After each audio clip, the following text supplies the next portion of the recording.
சங்கீதங்களின் புத்தகம் 127வது சங்கீதத்தின் 3வது 4வது வசனத்தையும் 5வது வசனத்தையும் வாசிக்க கேட்போம். இதோ பிள்ளைகள் கர்த்தரால் வரும் சுதந்திரம், கர்ப்பத்தின் கனி அவரால் கிடைக்கும் பலன். ஜெபிப்போம். பிதாவே, இந்த வார்த்தைகளுக்காக நன்றி. உம்முடைய வார்த்தைகளை நாங்கள் தியானிக்கும் பொழுது பரிசுத்த ஆவியானவர் உம்முடைய வார்த்தைகளை அடியனுடைய வாயில வைக்கும்படியாய் வந்திருக்கிற ஒவ்வொருவருக்கும் இந்த வார்த்தைகள் பிரயோஜனமா இருக்க கர்த்தர் நீர் அவர்களோடு கூட பேசும்படியாய் அவர்களுடைய மனக்கண்களையும் இருதயங்களையும் கர்த்தர் நீர் திறக்கும்படியாய் ஜெபிக்கிறோம். ஆசீர்வதிங்க இயேசுவின் மூலம் நல்ல பிதாவே, ஆமென்.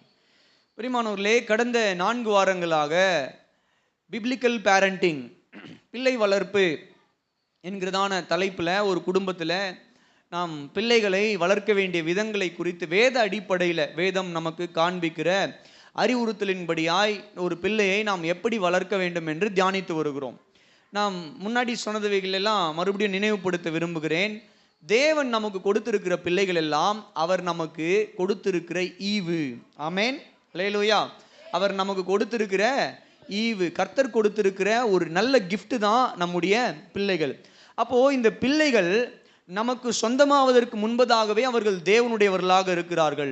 அப்போ அந்த பிள்ளைகள் தேவனுடையவர்களாக இருக்கிறபடினால அந்த பிள்ளைகளை நாம் எப்படி வளர்க்க வேண்டும், அந்த பிள்ளைகளுடைய எதிர்கால வாழ்க்கையினுடைய நோக்கம் என்ன என்பதையெல்லாம் நம்ம எங்கே இருந்து பெற்றுக்கொள்ள முடியும், தெரிந்து கொள்ள முடியும்னா தேவனிடத்திலிருந்து தான். ஏன்னா அந்த பிள்ளைகள் முதல்ல தேவனுடையவர்கள், தேவன்தான் அந்த பிள்ளைகளை நமக்கு கொடுத்தார். ஆகையால அவர்கிட்ட தான் என்ன இருக்குன்னு சொல்லி கேட்டீங்கன்னா யூசர் மேனுவல் இருக்கு. அப்படின்னா அந்த பிள்ளைகளை எப்படி கையாள வேண்டும், அந்த பிள்ளைகளை எப்படி வளர்க்க வேண்டும், அந்த பிள்ளைகளை எந்த பாதையில நடத்த வேண்டும் என்பதற்கான வழிமுறைகளை தேவன் நமக்கு என்ன பண்ணிக்கிறார்னா தம்முடைய வார்த்தையின் மூலமாய் கொடுத்திருக்கிறார். நல்ல ஒரு அல்லேலூயா சொல்லுங்களேன். அந்த அடிப்படையில் நம்ம என்ன செய்து கொண்டிருக்கிறோம், கடந்த 4 வாரங்களாக பிள்ளை வளர்ப்பை குறித்து என்ன பண்ணுறோம், தியானித்து கொண்டிருக்கிறோம். முதல் வாரத்தில் பார்த்தோம் நம்முடைய பிள்ளைகளை தேவ பக்திக்கு நேராக, தேவ பக்திக்கு ஏதுவாக வளர்க்க வேண்டும், தேவனுக்காக அவர்களை வளர்க்க வேண்டும் அப்படின்னு சொல்லிட்டு அடுத்தபடியாக பிள்ளைகளுக்காக ஜெபிக்க வேண்டும் என்பது தியானித்தோம். அதன் பின்பதாக பிள்ளைகளை சிட்சிக்க, எப்படி சிட்சிக்க வேண்டும், ஏன் சிட்சிக்க வேண்டும், சிட்சை கொடுப்பதனால வருகிற பலன்கள் என்ன என்பதை தியானிக்க வேதத்தின் அடிப்படையில் தேவன் நமக்கு உதவி செய்தார். அதன் பின்பதாக இந்த பிள்ளைகள் நம்மிடத்திலிருந்து எதிர்பார்க்கிற காரியங்கள் என்ன, ஒரு பெற்றோரிடத்திலிருந்து பிள்ளைகள் அவைகள் எதிர்பார்க்கிற காரியங்கள் என்ன என்பதை தியானித்தோம். அதன் பின்பதாக கடந்த வாரத்தில் குடும்ப ஆசீர்வாதத்துக்கு பிள்ளை வளர்ப்பின் பங்கு, ஒரு குடும்பம் ஆஸ்வதிக்கப்படுவதற்கு, அந்த குடும்பம் ஆஸ்வாதமாய் சமாதானமாய் இருப்பதற்கு, சந்தோஷமாய் இருப்பதற்கு பிள்ளை வளர்ப்பின் பங்கு மிக முக்கியமானதாக இருக்கிறது என்பதை கடந்த வாரத்தில் என்ன பண்ணோம்னா தியானித்தோம். அதில் நான் 3 காரியங்களை சொல்லவிருந்தேன். அதில் ஒரு காரியத்தை கடந்த வாரத்தில் நான் பேசியிருந்தேன், ஃபேமிலி யூனிட்டி. அப்படின்னா குடும்ப ஒற்றுமை. ஒரு குடும்பம் ஆஸ்வாதமாக இருக்க வேண்டுமானால் அந்த குடும்பத்தில் பெற்றோருக்கும் பிள்ளைகளுக்கும் ஒரு ஒற்றுமை இருக்க வேண்டும். எந்த குடும்பத்தில் பெற்றோருக்கும் பிள்ளைகளுக்கும் ஒற்றுமை இல்லையோ அந்த குடும்பத்தில் சந்தோஷத்தையும் சமாதானத்தையும் ஆசீர்வாதத்தையும் வளர்ச்சியும் என்ன பண்ண முடியாதுன்னா பார்க்க முடியாது என்று. அப்போ நாம் ஒற்றுமையாக இருப்பதற்கு நாம் செய்ய வேண்டிய காரியங்கள் எல்லாம் என்ன, பிள்ளைகளோடு ஒற்றுமையாக இருப்பதற்கும் பெற்றோரோடு பிள்ளைகள் ஒற்றுமையாக இருப்பதற்கு நாம் செய்ய வேண்டிய காரியங்கள் எல்லாம் என்ன என்று சொல்லி வேதத்தின் அடிப்படையில் சில காரியங்களை என்ன பண்ண வேண்டுமானால் நடைமுறை ரீதியாகவும் வேதாகம ரீதியாகவும் நம்ம என்ன பண்ணோம்னா தியானிக்க தேவன் நமக்கு உதவி செய்தார். கரங்களை உயர்த்தி ஒரு அல்லேலூயா சொல்லுங்களேன். அல்லேலூயா, அல்லேலூயா. தொடர்ந்து இந்த குடும்பத்தில் குடும்ப வளர்ச்சிக்கும் குடும்ப ஆஸ்வாதத்துக்கும் பிள்ளை வளர்ப்பின் பங்கு, அதில் தொடர்ந்து 2வது குறிப்பாக இந்த நாளில் கூட உங்களோடு கூட சில காரியங்களை நான் பகிர்ந்து கொள்ள விரும்புகிறேன். கர்த்தர் தாமே உங்களோடு கூட இருந்து உங்களுடைய மனக்கண்களை அவர் திறப்பாராக. நல்ல கரங்களை உயர்த்தி ஒரு அல்லேலூயா சொல்லுவீங்களா? வாசிக்கலாம். உபாகமம் 11வது அதிகாரத்தின் உபாகமம் 11வது அதிகாரம், அதில் 26வது வசனம். இதோ இன்று நான் உங்களுக்கு முன்பாக ஆசீர்வாதத்தையும் சாபத்தையும் வைக்கிறேன். ஹல்லேலூயா. ஆண்டவர் இஸ்ரவேல் ஜனங்களை பார்த்து, பொதுவாக எல்லாரையுமே பார்த்து மோசையின் மூலமாக சொன்ன ஒரு வார்த்தை, இதோ இன்று நான் உங்களுக்கு முன்பதாக 2 காரியம் வைக்கிறேன், ஆசீர்வாதத்தையும் வைக்கிறேன், சாபத்தையும் வைக்கிறேன். இதில் எதை வேண்டுமானாலும் தெரிந்து கொள்ளுவது உங்களுடைய விருப்பம். ஆண்டவர் என்ன சொன்னாருன்னு சொல்லி கேட்டீங்கன்னா, நான் 2 காரியத்தை உனக்கு முன்னாடி வைக்கிறேன், ஜீவ பாதையும் வைக்கிறேன், மரண பாதையும் வைக்கிறேன், ஆசீர்வாதமான ஒரு வாழ்க்கையும் வைக்கிறேன், சாபத்தையும் நான் வைக்கிறேன். இதில் எவைகளை எப்படி உன்னுடைய வாழ்க்கை இருக்க வேண்டும் என்று நீ நினைக்கிறாயோ அதன்படியாய் நீ என்ன பண்ணுனா தெரிந்து கொள். ஆமென். சரி, இந்த வசனம் நான் எடுத்துக்கான நோக்கம் என்னன்னு சொல்லி கேட்டீங்கன்னா, குடும்ப வளர்ச்சிக்கும் ஆசீர்வாதத்துக்கும் முதல்ல நம்ம ஃபேமிலி யூனிட்டி பார்த்தோம், பிள்ளை வளர்ப்பு. அந்த பிள்ளை வளர்ப்பில் குடும்பம் ஒற்றுமையாக இருக்கணும்னா பெற்றோருக்கும் பிள்ளைகளுக்கும் இருக்கிற ஐக்கியத்தை குறித்து கடந்த வாரத்தில் பார்த்தோம். இந்த வாரத்தில் பெற்றோர்கள் எடுக்கிற தீர்மானங்கள், ஃபேமிலி டெசிஷன்ஸ், குடும்ப தீர்மானங்கள் பிள்ளை வளர்ப்போடு கூட அது என்ன இருக்குதுன்னு சொல்லி கேட்டிங்கன்னா ஐக்கியமாக இருக்கிறது. குடும்பத்தில் நாம் எடுக்கிற தீர்மானங்கள் அவைகள் நம்முடைய பிள்ளைகளுக்கும் நமக்கும் இருக்கிற உறவில் ஒரு பெரிய விரிசல்களை கொண்டு வருவதற்கோ அல்லது பிள்ளைகளுக்கோ நமக்கோ இருக்கிற உறவுகளை இன்னும் அதிகமாய் கட்டி எழுப்புவதற்கோ ஏது உள்ளதாக இருக்கிறது எதுன்னு சொல்லி கேட்டிங்கன்னா நம்முடைய குடும்பத்தில் நாம் எடுக்கிற தீர்மானங்கள். ஆமென். நாம் எடுக்கிற தீர்மானங்கள் ரொம்ப முக்கியம். 2வது பாயிண்ட் இதுதான், ஃபேமிலி டெசிஷன், குடும்ப தீர்மானங்கள். போன வாரத்தில் பார்த்தோம் குடும்ப ஒற்றுமை, இன்னைக்கு பார்க்குறோம் குடும்ப தீர்மானம். ஒரு குடும்பத்தில் நாம் எடுக்க போகிற தீர்மானங்கள் அந்த பிள்ளைகளை அது பாதிக்கக்கூடியதாக இருக்கலாம் அல்லது அந்த பிள்ளைகளை கட்டி எழுப்பக்கூடியதாக இருக்கலாம். ஆண்டவர் சொல்றாரு, நான் உனக்கு முன்னாடி 2 பாதையை வச்சிருக்கேன், ஒன்று ஆசீர்வாத பாதை, இன்னொன்று சாப பாதை. இதில் எதை தெரிந்தெடுப்பது உன்னுடைய விருப்பம்தான். நான் என்ன பண்ண போறது இல்லைன்னா உன்னை கட்டி இழுத்து இந்த பக்கம் இழுக்க போறது இல்லை, 2த்தையும் உனக்கு முன்னாடி வச்சிருக்கிறேன், இதை தெரிந்து கொள்ள வேண்டியது உன்னுடைய விருப்பம். அப்படின்னா என்ன அர்த்தம்? தேவன் நமக்கு தெரிந்தெடுக்கக்கூடிய ஒரு தன்மையை கொடுத்திருக்கிறார். அதுதான் வேதறிஞர்கள் ஃப்ரீவில் அப்படின்றாங்க. நன்மையானாலும் தீமையானாலும் நாம் தெரிந்து கொள்ளக்கூடிய ஒரு தன்மையை தேவன் நமக்கு கொடுத்திருக்கிறார். அதனால தான் நம்ம மனிதர்களாக இருக்கிறோம், இல்லைன்னா நம்ம ரோபோட்டாக இருப்போம். ஒரு ரோபோட்டுக்கு அதுக்கு சுயமா சிந்திக்கிற வேலையை செய்கிற தன்மை கிடையாது. ஆனால் மனிதனுக்கு அந்த தன்மை இருக்கிறது. ஆமென் சொல்லுங்களேன், நல்லா சத்தமாக சொல்லுங்களேன், ஹல்லேலூயா. அப்போ கவனிங்க, நாம் எடுக்க போகிற தீர்மானங்கள், நம்முடைய குடும்பத்தில் நாம் எடுக்க போகிற தீர்மானங்கள் அது நமக்கும் நம்முடைய பிள்ளைகளுக்கும் ஆசீர்வாதமாக மாறலாம், அல்லது நாம் எடுக்க போகிற தீர்மானங்கள் அந்த குடும்பத்துக்கே சாபமாக கூட மாறலாம். அப்போ கவனிங்க, இந்த காலை வேளையில் நம்முடைய தீர்மானங்களை நாம் எப்படி எடுக்க வேண்டும்? ரொம்ப சிம்பிளாக சொல்லணும்னா இந்த வசனத்தின் அடிப்படையில், உபாகமம் 11:26 அடிப்படையில் தேவன் அங்கே என்ன சொல்ல வருகிறார் அப்படின்னா, நாம் எடுக்கிற தீர்மானங்கள் தேவனுக்கு பயந்த தீர்மானங்களாக இருக்க வேண்டும். அப்படின்னா நம்முடைய குடும்பத்தில் நாம் எடுக்க போகிற எந்த ஒரு டெசிஷனாக இருந்தாலும் சரி, அவைகள் தேவனுக்கு பயந்து நாம் நம்முடைய குடும்பங்களில் தீர்மானங்களை எடுக்க வேண்டும். ஒரு டெசிஷன் எடுக்க போறீங்க, ஒரு தீர்மானம் எடுக்க போறீங்கன்னா நம்முடைய சுய எண்ணத்தின்படியாக, சுய இச்சையின்படியாக அல்ல. எப்படி நம்ம ஒரு தீர்மானம் எடுக்கணும்னா தேவனுக்கு பயந்து, இது தேவ சித்தமா, இது தேவ சித்தமா, வேதத்தின் அடிப்படையில் தேவன் இதை அங்கீகரிப்பாரா, இது தேவனுக்கு உகந்த காரியமா, வேதத்துக்கு இது ஒத்து போகிறதா என்பதை எல்லாம் நம்ம படித்து ஆராய்ந்து தேவ சமூகத்தில் உட்கார்ந்து ஜெபித்து தேவ பயத்தோடு ஒரு தீர்மானத்தை, கண்ட மேனிக்கு நம்ம இஷ்டம் போல மனம் போன போக்கில் யாரோ சொன்னாங்க அப்படின்னு சொல்லி எடுக்காம தேவ பயத்தோடு நாம் ஒரு தீர்மானம் எடுக்கும் பொழுது அப்போ அந்த குடும்பம் கட்டப்படும். அல்லேலூயா சொல்லுங்களேன், சத்தமா சொல்லுங்களேன். சரி, இப்போ நான் விஷயத்துக்கு வரேன். நம்ம எடுக்கிற தீர்மானங்கள் பிள்ளை வளர்ப்பில் ஒரு பெரிய பங்கு வகிக்கிறது. அது மாத்திரம் இல்லாமல் நாம் எடுக்கிற தீர்மானங்கள் இந்த பிள்ளைகளை பாதிக்கக்கூடியதாக இருக்கலாம். நாம் எடுக்கிற தீர்மானங்கள் பிள்ளைகளை மாத்திரமல்ல, ஒட்டுமொத்த குடும்பத்தினுடைய வளர்ச்சிக்கே இது பாதிப்பை கொண்டு வருகிறவைகளாக இருக்கலாம். நல்லா புரிஞ்சுக்கோங்க, நம்ம எடுக்கிற தீர்மானம், நம்ம குடும்பத்தில் எடுக்கிற தீர்மானம் பிள்ளை வளர்ப்புக்கு மிக முக்கியமான பங்கு வகிக்கிறது. அந்த தீர்மானங்கள் நம்முடைய பிள்ளைகளுக்கு பாதிப்பை கொண்டு வரலாம், அல்லது நம்முடைய முடிவு பரியத்தில் நம்முடைய குடும்ப வளர்ச்சிக்கும் ஆசுவாதத்துக்குமே அது ஒரு மிகப்பெரிய தடையாக வரலாம். கர்த்தர் உங்களை ஆஸ்வதிப்பாராக. நல்ல ஒரு அலையிலே சொல்லுங்களேன். முதலாவது, லோத்து என்கிற ஒரு மனிதனை உங்களோடு கூட நான் காண்பித்து கொடுக்க விரும்புகிறேன். நிறைய தடவை நான் காட்டியிருக்கிறேன், வேதத்திலிருந்து உங்களோடு கூட பேசியிருக்கிறேன்.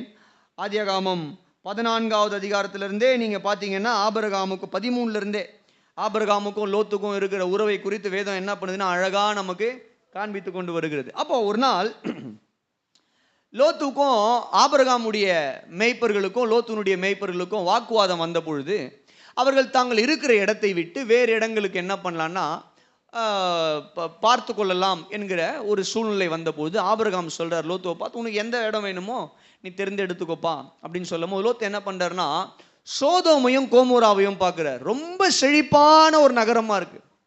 ரொம்ப சொல்லுங்க, செழிப்பான ஒரு நகரமாக இருந்தபடினால லோத்து என்ன பண்ணுறாருன்னு சொல்லி கேட்டிங்கன்னா, நான் இந்த சோதோமை என்ன பண்ணுறேன்னா தெரிந்து கொள்ளுகிறேன்.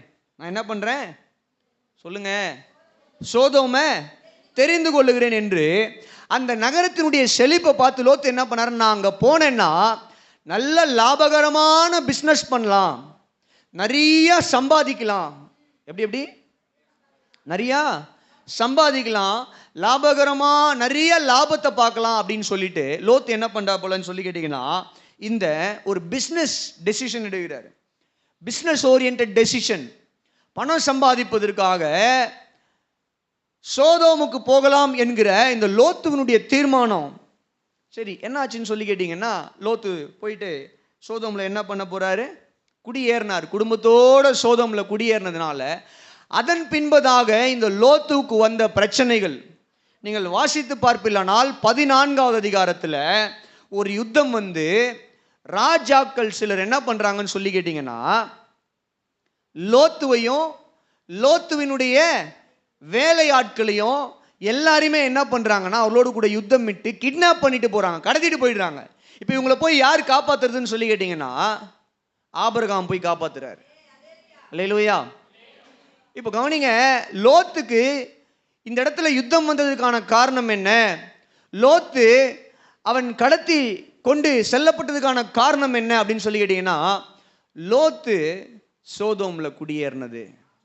சோதோம் ஒரு நல்ல பட்டணம் அல்ல, அது முற்றிலுமாய் துன்மார்க்கர்கள் நிறைந்திருக்கிற ஒரு பட்டணம். பயங்கர மோசமான ஒரு ஏரியா. அது நம்ம லாங்குவேஜில் சொல்லணும் அப்படின்னா இந்த சோதோம் ரொம்ப மோசமான ஒரு ஏரியா. அங்கே இருக்கிற மனிதர்கள் துன்மார்க்கமான மனிதர்கள், நல்ல சுபாவம் படைத்தவர்களே கிடையாது. அப்படிப்பட்ட ஜனங்கள் மத்தியில் லோத்து போய் என்ன பண்ணான்னு சொல்லி கேட்டிங்கன்னா குடியேறி இருந்தான். நீங்கள் 2 பேதுரு 2வது அதிகாரத்தின் 7வது வசனத்தையும் 8வது வசனத்தையும் கூட நீங்கள் வாசித்து பார்த்தீங்கன்னா அங்கே வசனம் சொல்லுது. நீங்கள் வாசிச்சு பாருங்களேன். 2 பேதுரு 2வது அதிகாரத்தின் 7, 8 வேகமாக எடுத்து யாருன்னா ஒருத்தர் வாசிச்சு காட்டுங்களேன்.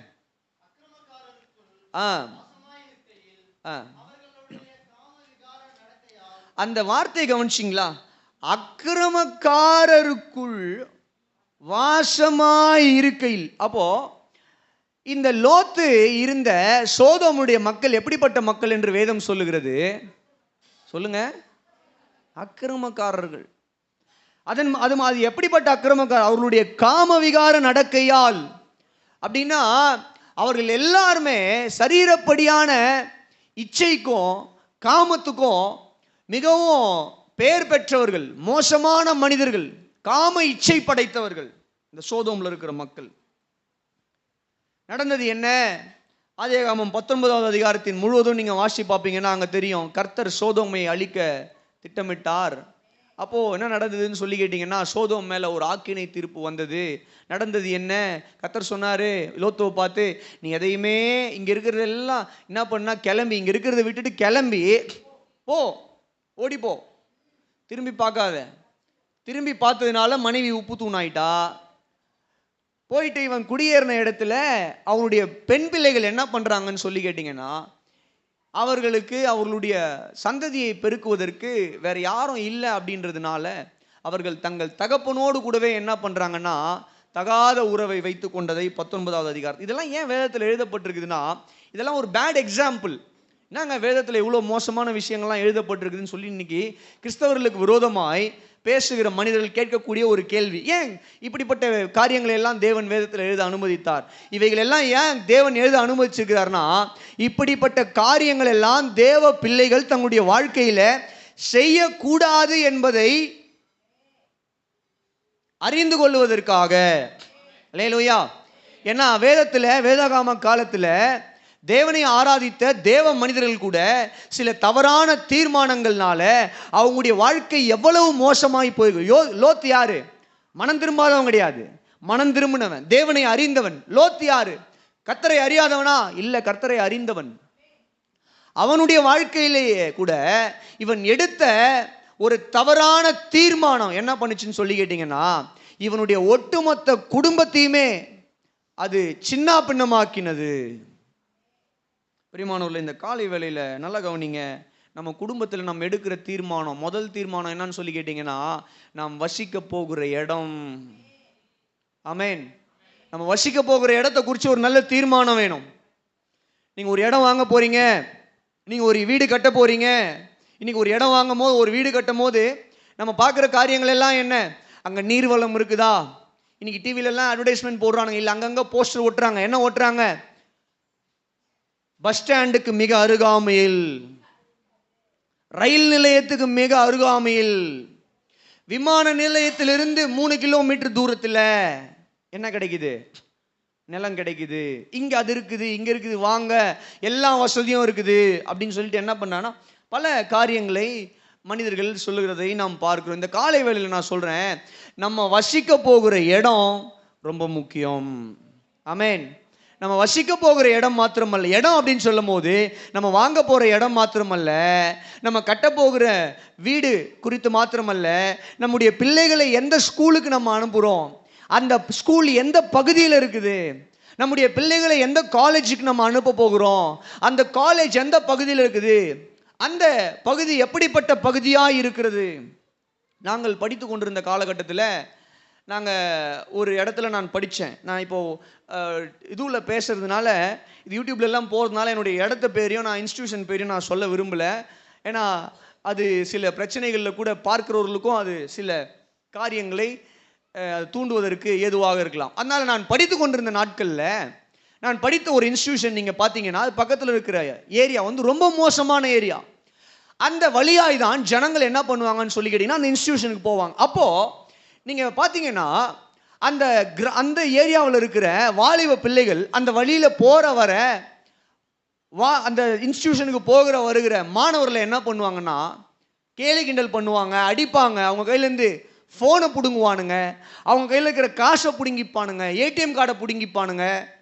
பெண் பிள்ளைகளாக இருந்தார்களானால் அவர்களிடத்தில் தகாத விதமாக நடந்து கொள்வது, கையை பிடிச்சி இழுக்கிறது, எனக்கு ஒரு முத்தம் கொடுத்துட்டு போயேன் அப்படின்னு சொல்லிட்டு அந்த பொண்ணுங்க கிட்டே போயிட்டு அவர்களை வந்து தகாத விதமாய் சில காரியங்களை செய்வது என்றெல்லாம் சில காரியங்கள் இன்றைக்கி அது எல்லாமே மாறிடுச்சு. நான் சொல்கிறது ஒரு 12 வருஷத்துக்கு முன்னாடி, 12 வருஷத்துக்கு நான் படித்தது நீங்கள் பார்த்தீங்கன்னா 2007லேருந்து 2009 வரைக்கும் நான் படித்தேன்.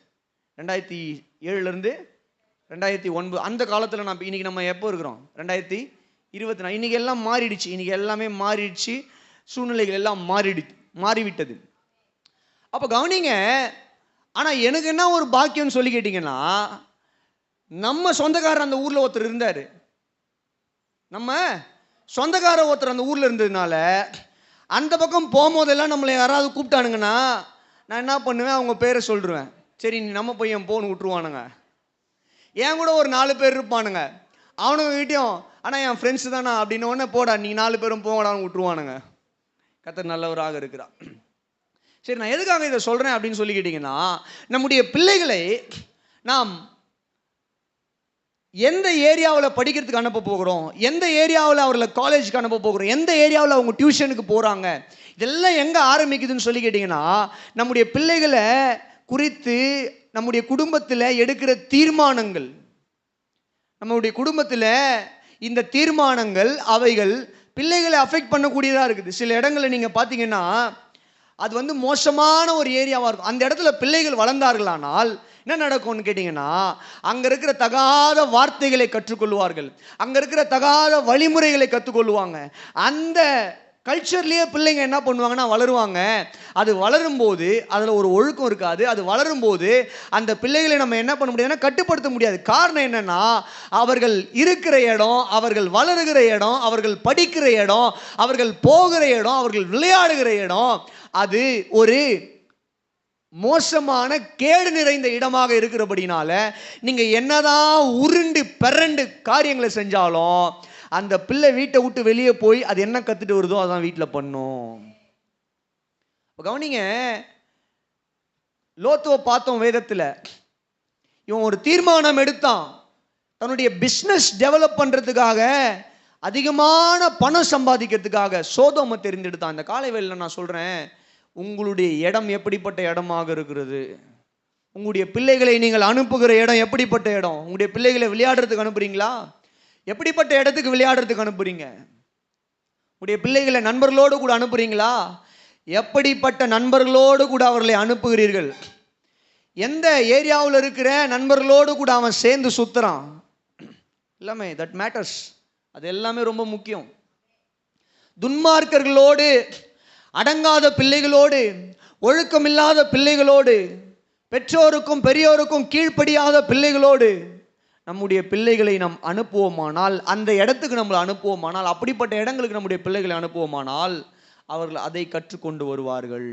அது குடும்பத்தில் ஒரு மிகப்பெரிய பிரச்சனை கொண்டு வரும். நாளைக்கு குடும்பத்தில் அது மிகப்பெரிய ஒரு பிரச்சனையை கொண்டு வரும். ஈவன் நம்ம டியூஷனுக்கு அனுப்புகிற இடங்கள் கூட எப்படிப்பட்ட இடங்கள் கவனிக்கணும். சாதாரணமாக எடுத்துக்கூடாதுங்க. சொல்கிறேன் பாருங்க, யாக்கோபு அவன் பரதேசியாய் வாழ்ந்த நாட்களில் யாக்கோபுனுடைய மகள், கரெக்டா சொல்லுங்க, யாக்கோபுனுடைய மகள் என்ன பண்ணாங்க தெரியுமா யாருக்காவது? எங்க போனாங்க? தேசத்தை சுத்தி பார்க்கறதுக்கு போனாங்க. வாசிக்கலாமா? ஆதியாகமம் 34வது அதிகாரத்தின் முதல் வசனம்.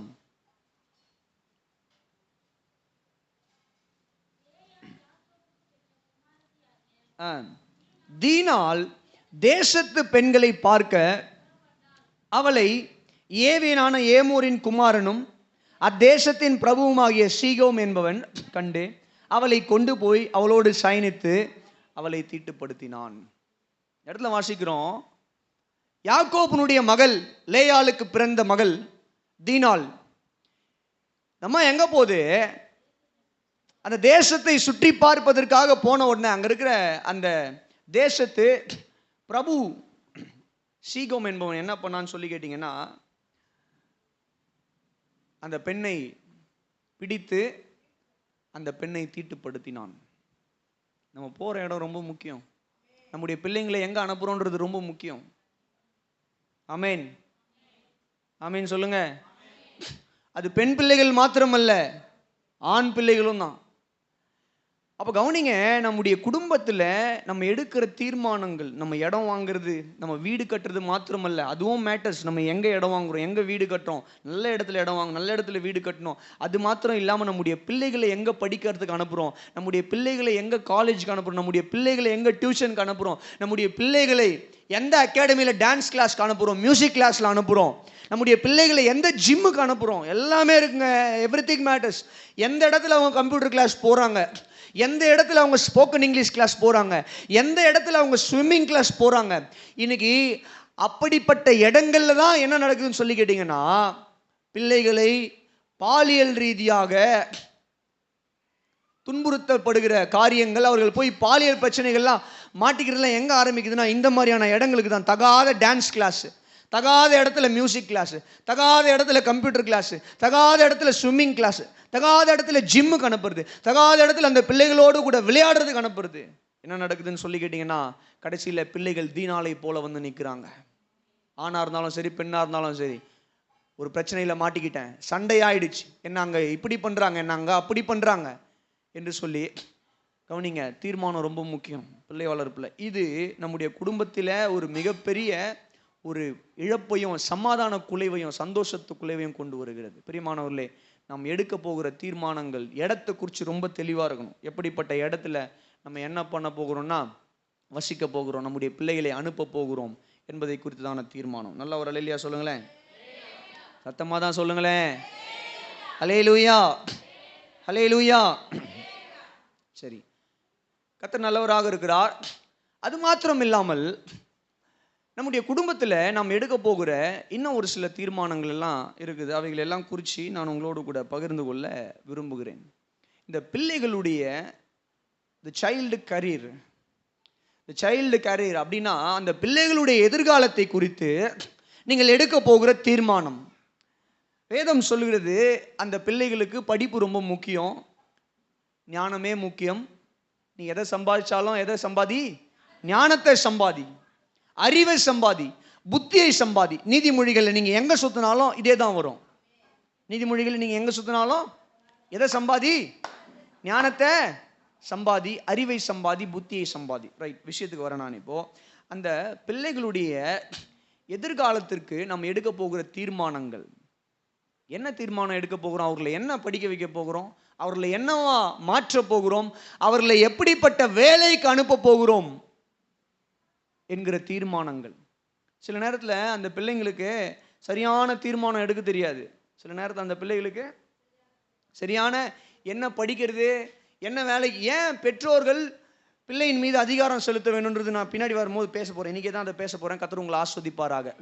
இப்போ கவனிங்க, அந்த பிள்ளைகள் எப்படிப்பட்ட வேலைக்கு போக வேண்டும், அதிகமான சம்பளம் கிடைக்கும் அப்படின்றதுக்காக தகாத வேலைகளுக்கெல்லாம் அந்த பிள்ளைகளை என்ன பண்ணக்கூடாதுன்னா அனுப்பக்கூடாது.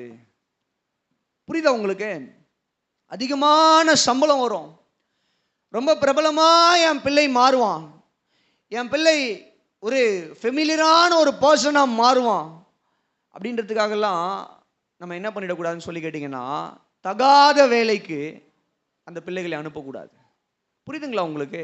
நம்ம அந்த பிள்ளைகளை படிக்க வைக்கிறது கூட அந்த பிள்ளைகளை எப்படிப்பட்ட பாதையில் அவர்களை ஒரு இன்ஜினியர் ஆக்க போகிறேன், அவங்கள ஒரு டாக்டர் ஆக்க போகிறேன், இல்லை அவங்கள ஒரு சயின்டிஸ்ட் ஆக்க போகிறேன், இல்லை அவர்களை நான் இப்படி ஒரு ஒரு கம்ப்யூட்டர் இன்ஜினியர் ஆக்க போகிறேன், இல்லை என்னுடைய பிள்ளை ஒரு ஊழியக்காரன் ஆக்க போகிறேன் அப்படின்னு சொல்லிட்டு உங்களுக்குள்ள ஒரு விஷன் இருக்குமானால், ஒரு தரிசனம் இருக்குமானால்,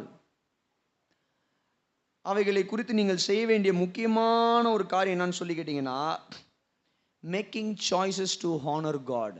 அப்படின்னா நீங்கள் உங்களுடைய பிள்ளைகளுடைய எதிர்காலத்தை குறித்து நீங்கள் எடுக்க போகிற தீர்மானம் அது தேவனை மகிமைப்படுத்த போகிற தீர்மானமாக இருக்க போகிறதா, அல்லது தேவனை கனவீனம் பண்ண போகிற ஒரு தீர்மானமா? அப்படின்னா எப்படி, ரொம்ப சிம்பிளாக சொல்கிறேன். உங்களுடைய பிள்ளைகளை நீங்கள் படிக்க வச்சு ஒரு வேலைக்கு அனுப்ப போகிறீங்க. என் பிள்ளை இதுவாக ஆகணும் அப்படின்னு நினைக்கிறீங்க, அவன் இது ஆயிட்டானா நிறைய சம்பாதிப்பான் அப்படின்னு நினைக்கிறீங்க. அந்த வேலை, அந்த வருமானம் தேவனுடைய நாமத்துக்கு மகிமையை கொண்டு வருமா, அல்லது அது தேவன் வெறுக்கிற ஒரு வேலையா, தேவனுடைய நாமத்துக்கு அவமகிமையை கொண்டு வருகிற ஒரு வேலையா? கொஞ்சம் சிந்திக்கணும். ஆமென். அல்லேலூயா. சொல்லுங்க சத்தமா ஒரு அல்லேலூயா, அல்லேலூயா. ஏன்னா இந்த ஒரு ப்ரொஃபஷன் அவன் தெரிந்தெடுக்கும் போது என்ன நடக்குதுன்னு சொல்லி கேட்டிங்கன்னா அவனுடைய ஒட்டுமொத்த வாழ்க்கையுமே அதில் தான் போக போகுது. உதாரணத்துக்கு அவன் ஒரு வேலைக்கு போக போகிறான், ஒரு ப்ரொஃபஷன் அவன் சூஸ் பண்ணிட்டான் அப்படின்னா அவன் கடைசி வரைக்கும் அந்த ப்ரொஃபஷன் தான் அவனுடைய வாழ்க்கையில் ஒரு இம்பேக்ட் கொண்டு வர போகிறது. அப்போது இந்த காலை வேளையில் நான் சொல்கிறேன், உங்களுடைய பிள்ளைகள் அவர்களுடைய எதிர்காலத்துக்கும் படிப்புக்கும் அவர்களுடைய வேலைக்கும் நீங்கள் எடுக்க போகிற தீர்மானங்கள். சில நேரத்தில் அந்த பிள்ளைங்க பிடிவாதமாக நான் இந்த வேலைக்கு தான் போவேன். நீங்கள் சொல்லணும், என்ன சொல்லணும், டேய் இது கர்த்தருக்கு பிரியமில்லாத ஒரு வேலை, இது நமக்கு தேவையில்லை. இப்படிப்பட்ட வேலை செய்கிறதுனால நீ எவ்வளவு லட்சம் சம்பாதிச்சு கொண்டு வந்து கொடுத்தாலும் எனக்கும் உங்கள் அம்மாக்கும் திருப்தி வராது, அது தேவனை மகிமைப்படுத்தாது, தேவனை பிரியப்படுத்தாது. தயவு செய்து இப்படிப்பட்ட வேலைக்கு நீ போக வேண்டாம். ஏதாவது வேலை செஞ்சாலும் பரவாயில்ல, நீ லட்சமாக சம்பாதிச்சு கொண்டு வா அப்படின்ற பெற்றோராய் நம்ம என்ன பண்ணக்கூடாதுன்னா இருக்கக்கூடாது. நம்முடைய பிள்ளைகள் அவள் குறைவான சம்பளத்துக்கு போனாலும் அதிகமான சம்பளத்துக்கு போனாலும் அதை விட மிக அதிகமான சம்பளத்துக்கு போனாலும் அவங்க போகிற வேலை தேவநாமத்துக்கு மகிமையை கொண்டு வருதா? ஆமீன் சொல்லுங்க. அவங்க செய்கிற வேலை அந்த இடத்துல அவங்க போய் வேலை செய்யும்போது அது எப்படிப்பட்ட வேலை? பொய் சொல்லக்கூடிய வேலையா? பிறரை ஏமாற்றக்கூடிய வேலையா? பிறரை ஏமாற்றி அவர்களுடைய வருமானத்தில் வருகிற சம்பளமா? இது எல்லாமே இருக்குது.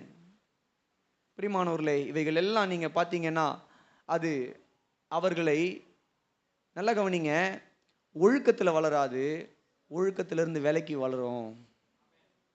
இப்போ இந்த காலை வேளையில் பிள்ளைகளுடைய எதிர்காலத்தை குறித்து நம்ம எடுக்கிற தீர்மானங்கள், மூன்றாவது தீர்மானத்திலேயே ஃபினான்ஷியல் டிசிஷன்ஸ். நம்முடைய குடும்பத்தில் பண ரீதியாக நாம் எடுக்கிற தீர்மானங்கள். சொல்லுங்க ஒரு அல்லேலூயா. அல்லேலூயா. பண ரீதியாக நாம் எடுக்கிற தீர்மானங்கள், இதை குறித்து நான் அடுத்த குறிப்பிலையும் பேசுவேன். இருந்தாலும் இப்போ ஜஸ்ட் ஒரு ஹிண்ட் மட்டும் நான் கொடுத்துட்டு போகிறேன். பண ரீதியாக அப்படின்னு சொல்லும் போது வேதம் சொல்லுது, வீடும் ஆஸ்தியும்